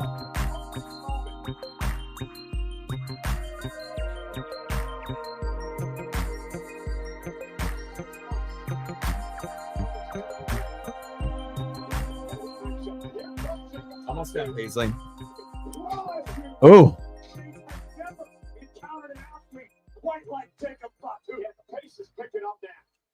Yeah, for Fatu's size, his athleticism is ridiculous. It's like Kevin Owens. Like, you look at the frame and, you wouldn't expect that he'd be able to do stuff off the top rope and be like high risk, like some of the smaller lucha libre kind of guys or, smaller athletes. But, every athlete is built a little bit different size wise, but that doesn't mean that they can't do moves that maybe smaller individuals can. And Jacob Fatu is the real deal.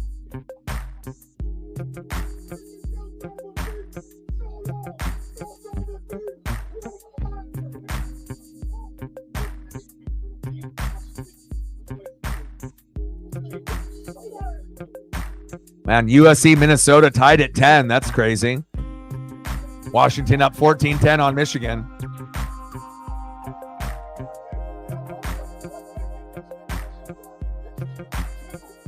Good counter there by Roman.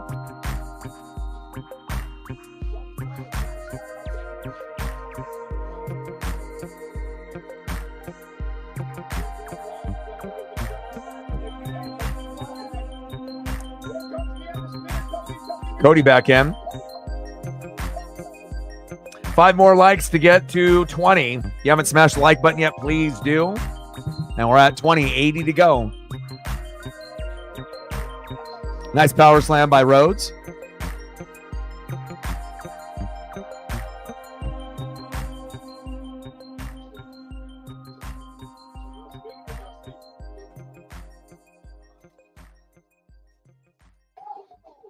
Let's go.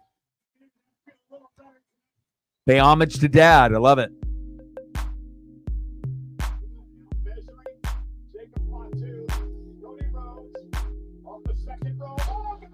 Cody Cutter.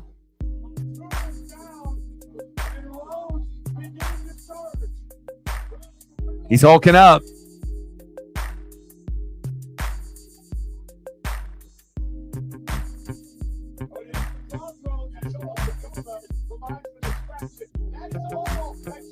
Oh.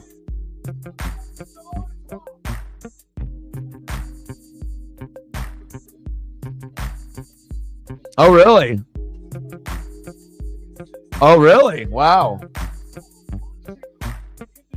I know AEW is coming to Tacoma. I think I saw some kind of post or something. It's coming pretty close to me.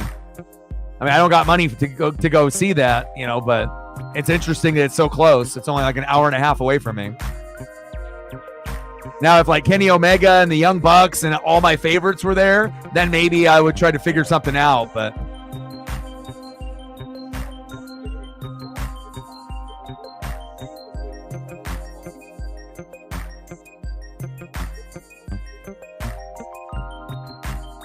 Padres ahead doesn't surprise me one bit. Like I told y'all at the beginning of the year, you know, as before we even got to the playoffs, I told you how dangerous the Padres are, and the one team that doesn't want to play them, definitely the Dodgers.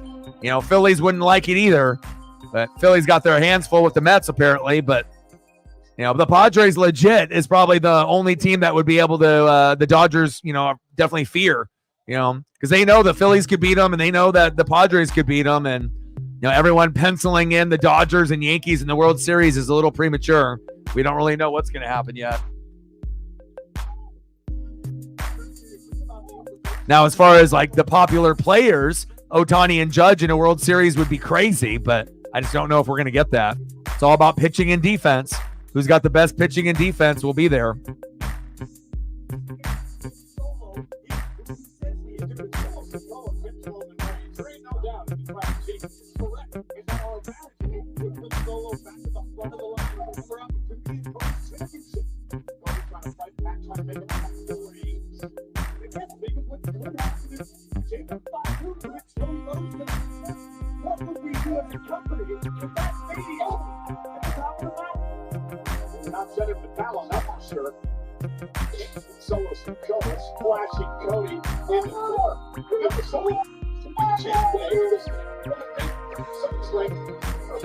Right, exactly. I definitely would love to see Darby in action too. I mean, you know, I like that. He is the epitome of like an ECW wrestler that's wrestling in 2024 in AEW now. Like,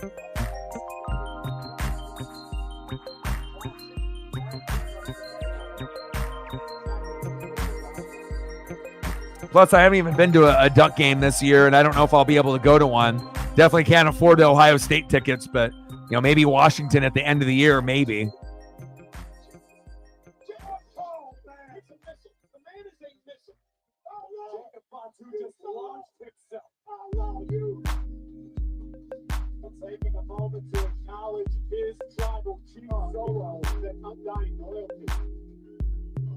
He said, "Let me bite your hand." Ga ga ga ga ga ga.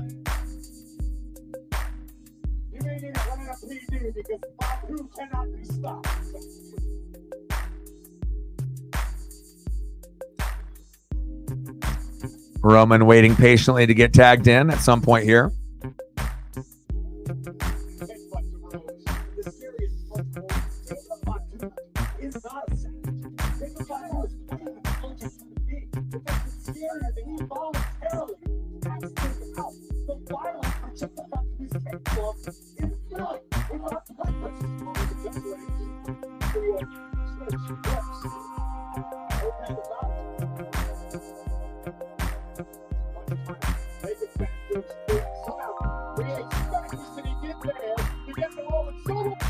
Got Macho Man and male version, Macho Man female version there.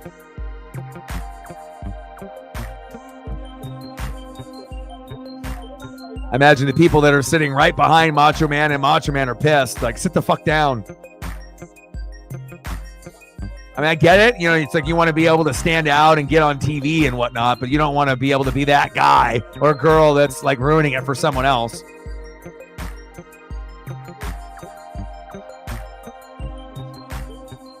Tag is made.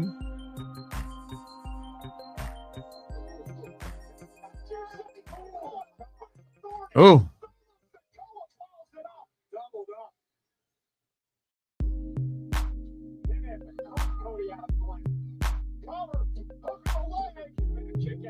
Two.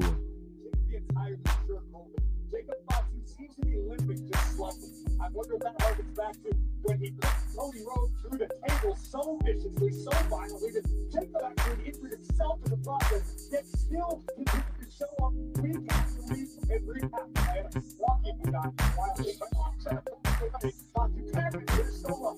And now Jacob sent the second row. It's almost surprised when there's been no breathing room at all for Cody Rhodes. Has been able to work his back up for him down. He's created some space. He's making some moment. The last few feet of the longest. Oh, it's just a ball, Cody gonna suffer some more. The punishment continues. Again, perfect example of Jacob covered him by solo and a kick out. Sorry, I couldn't walk away as Jacob's heading toward our turn. Another example of the intelligent monstrosity that is Jacob Fatu. Jacob had the wherewithal. He didn't be told by Solo to go. Yes, agreed. Macho King and Macho Woman. Yep. Yeah, good timing.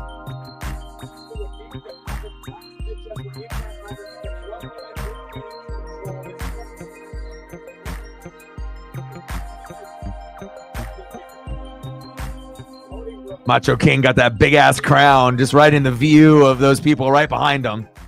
Oh, okay, finally they sat down. They probably got told, hey, sit the fuck down.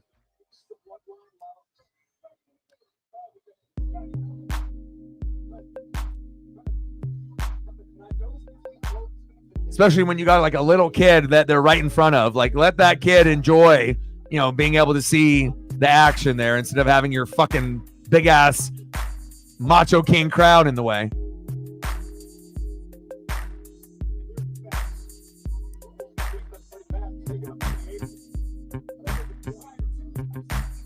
Fatu climbing the ropes.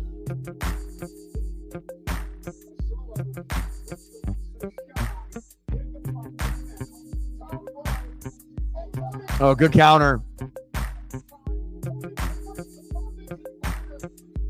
And it looks like it didn't last long because they're standing again. They sat down for like 30 seconds. That's brutal.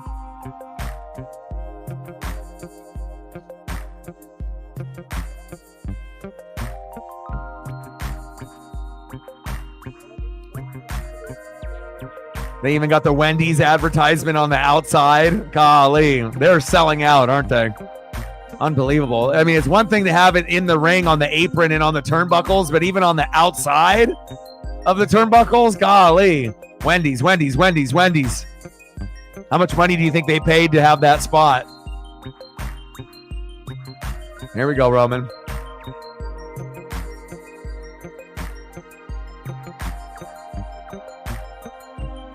Boom, baby. Oh, I thought he was going to go in there for 6, 7, 8, 9, 10.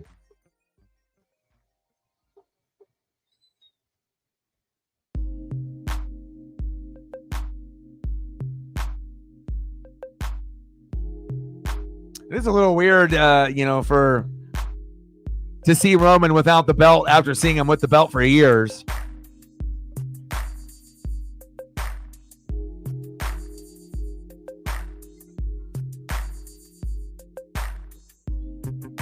He said,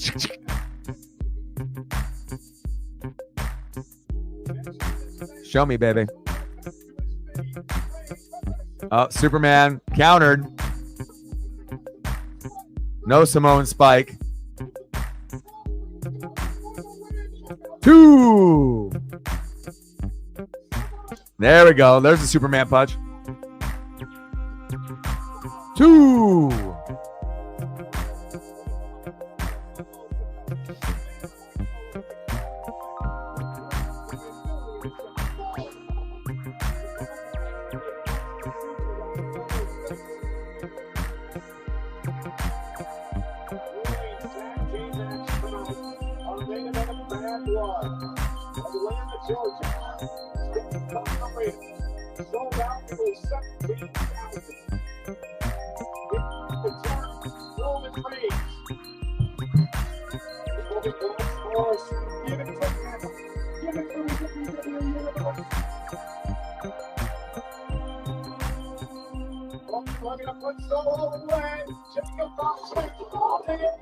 Oh, he gets caught.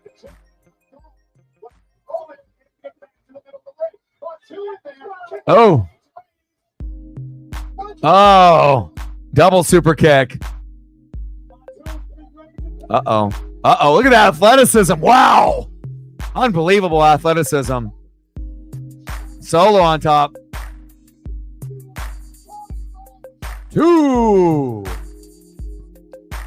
Yeah, Jacob Fatu's moonsault is so clean too because he just hops, effortlessly, boing, boing, and then no hesitation, no hezzy, so smooth with it.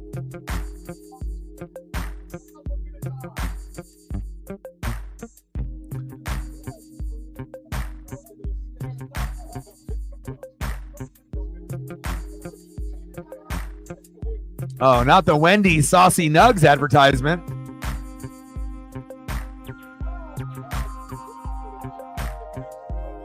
Jacob Fatu like a rabid dog.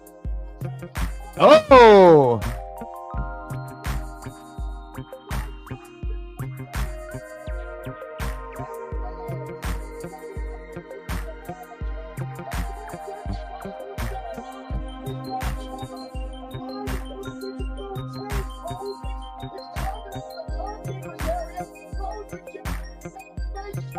Oh.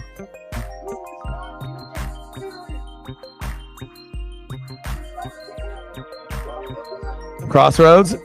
Outside. Do it. Yeah, baby. Nice crossroads, baby.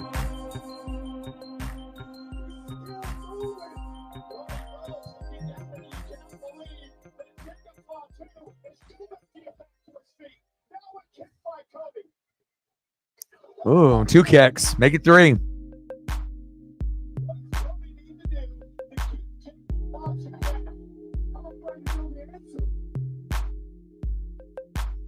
When are we going to get the accidental spear from Roman to Cody? Are we going to get it? Uh-oh. Cody climbing to the top.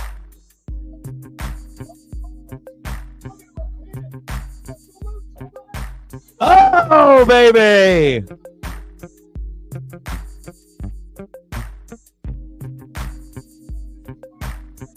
Nice. Good spot there for Cody.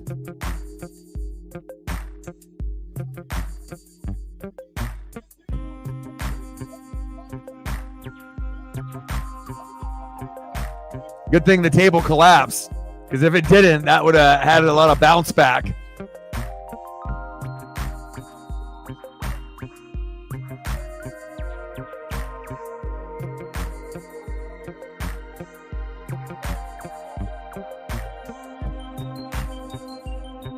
Oh, headbutt by Solo Sikoa. Roman with a punch. Wendy, Saucy Nugs. Sweet and sour. Barbecue. Honey mustard. Ketchup.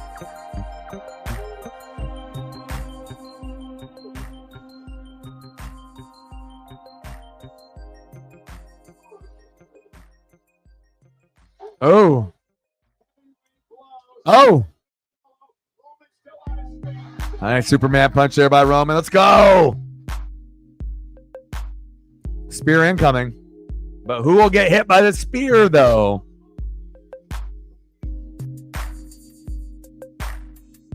Ooh, ah.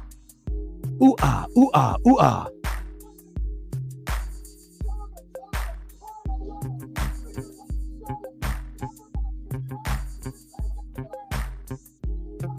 2.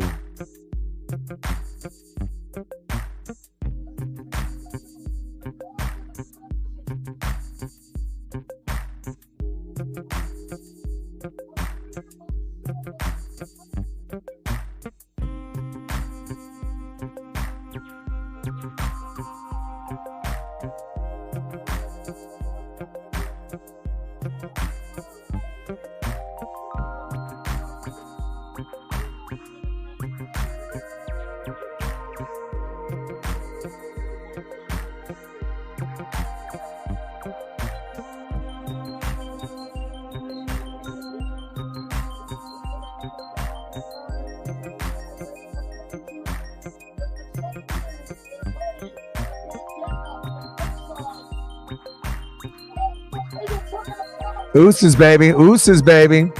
Oos, oos, oos, oos, oos. Yeet, yeet, yeet. Oos, oos, oos, oos, oos. Jimmy, Jimmy, Jimmy, Jimmy, Jimmy. Jimmy's back.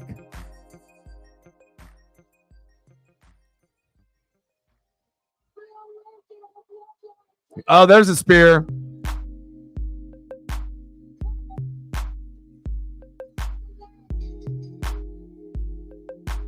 Nice to see Jimmy back.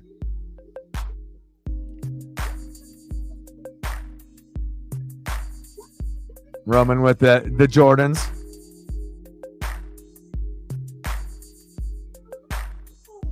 No spear on Cody, but we did get a Jimmy, which is nice. Chain gang in the building.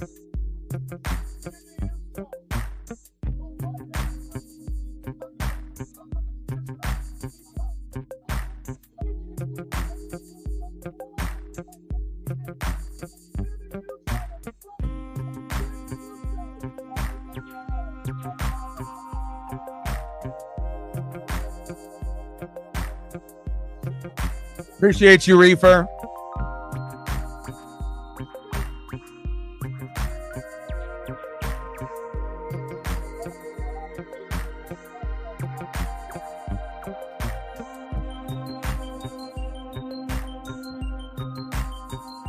Reefer with a 50. Shout out to Reefer and Odin to get us to a good number so I can help Paisley out and get things situated. Thank you so much. Stacks on stacks, racks on racks, little Cactus Jack, bang, bang. And since your Twitter/X is no longer suspended, if there's anything on pay-per-view that, I'll message you in the morning. So that way, if you end up having, things going on with the kids or the fam, that you can get the reminder from me. And it's always good to be able to have you in the building. Thank you so much for your support. Always coming through and showing love and hanging out with us. And we really appreciate that very much. Shout out to Odin. Shout out to Reefer. Jimmy is back.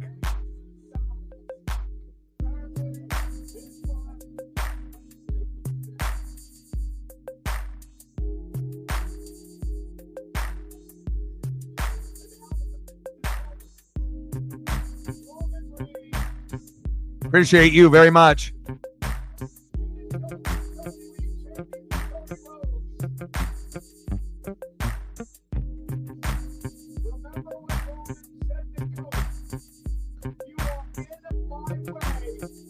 I got to take Paisley on a walk and eat some dinner. But before that, anything that you want to see photo-wise before we go, Odin or Reefer Boys? Want to make sure that we give an opportunity for any photos here late. If you don't really care for them, that's completely fine as well. But I want to make sure I throw that out there. Good pay-per-view, right?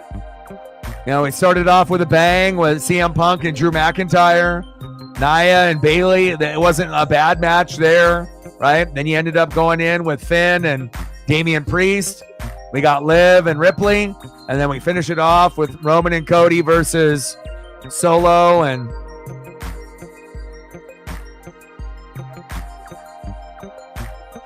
Jacob Fatu. And we even get Jimmy to come back. Pretty cool.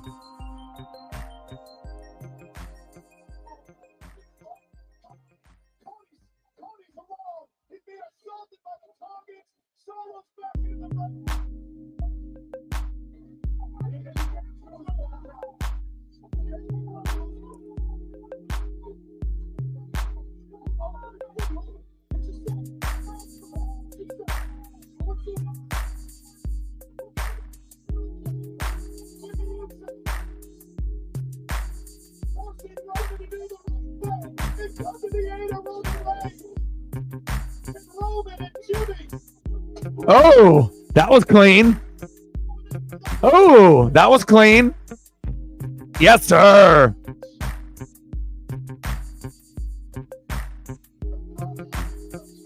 I know. I love Jimmy too.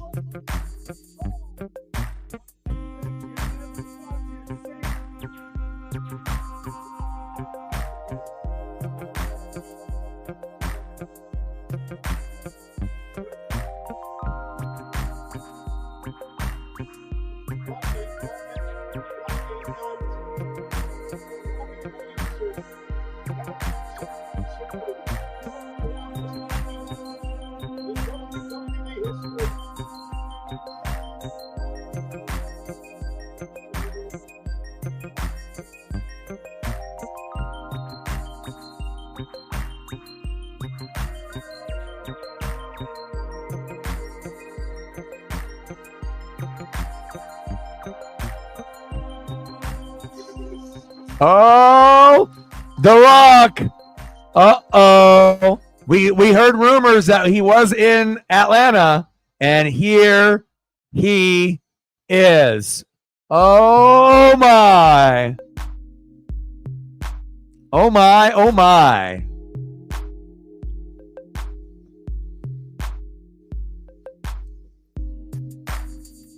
I mean, The Rock is The Rock, man.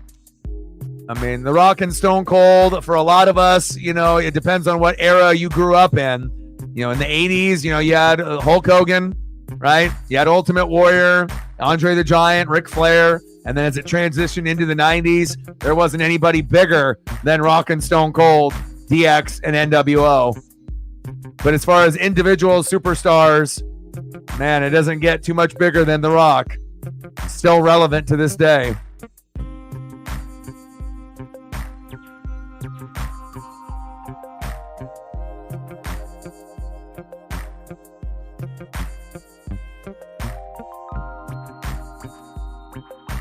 Ooh, Ohtani homered.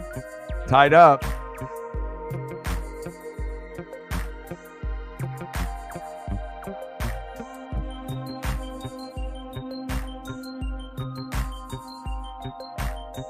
Well, we'll find out.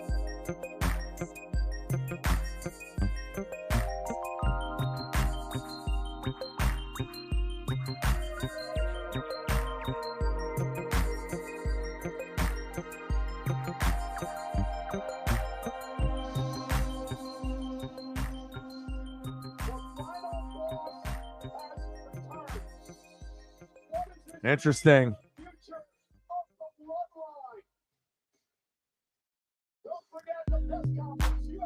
Interesting to see where this is going to lead now.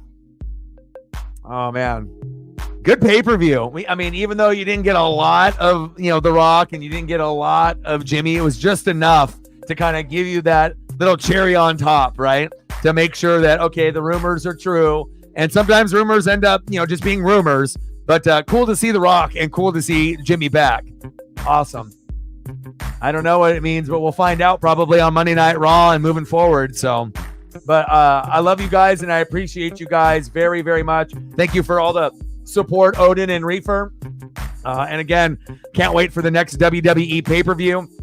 You guys are the best. I love you. Thank you for the support. And I got one question for you. Who you know talks sports like us? Your boy Ryan, Northwest Sports Fanatics. WWE Bad Blood 2024 in Atlanta is complete. I love you guys and I appreciate you. Thank you so much for your love, support. And I will be out here shortly. And we'll be back at it tomorrow for the Steelers and the Cowboys on Sunday Night Football, as well as the Chiefs and the Saints on Monday night. Love you. Appreciate you. And again, I got one question for you. Who you know talk sports like us? Your boy Ryan, Northwest Sports Fanatics, and I'm out. Got it.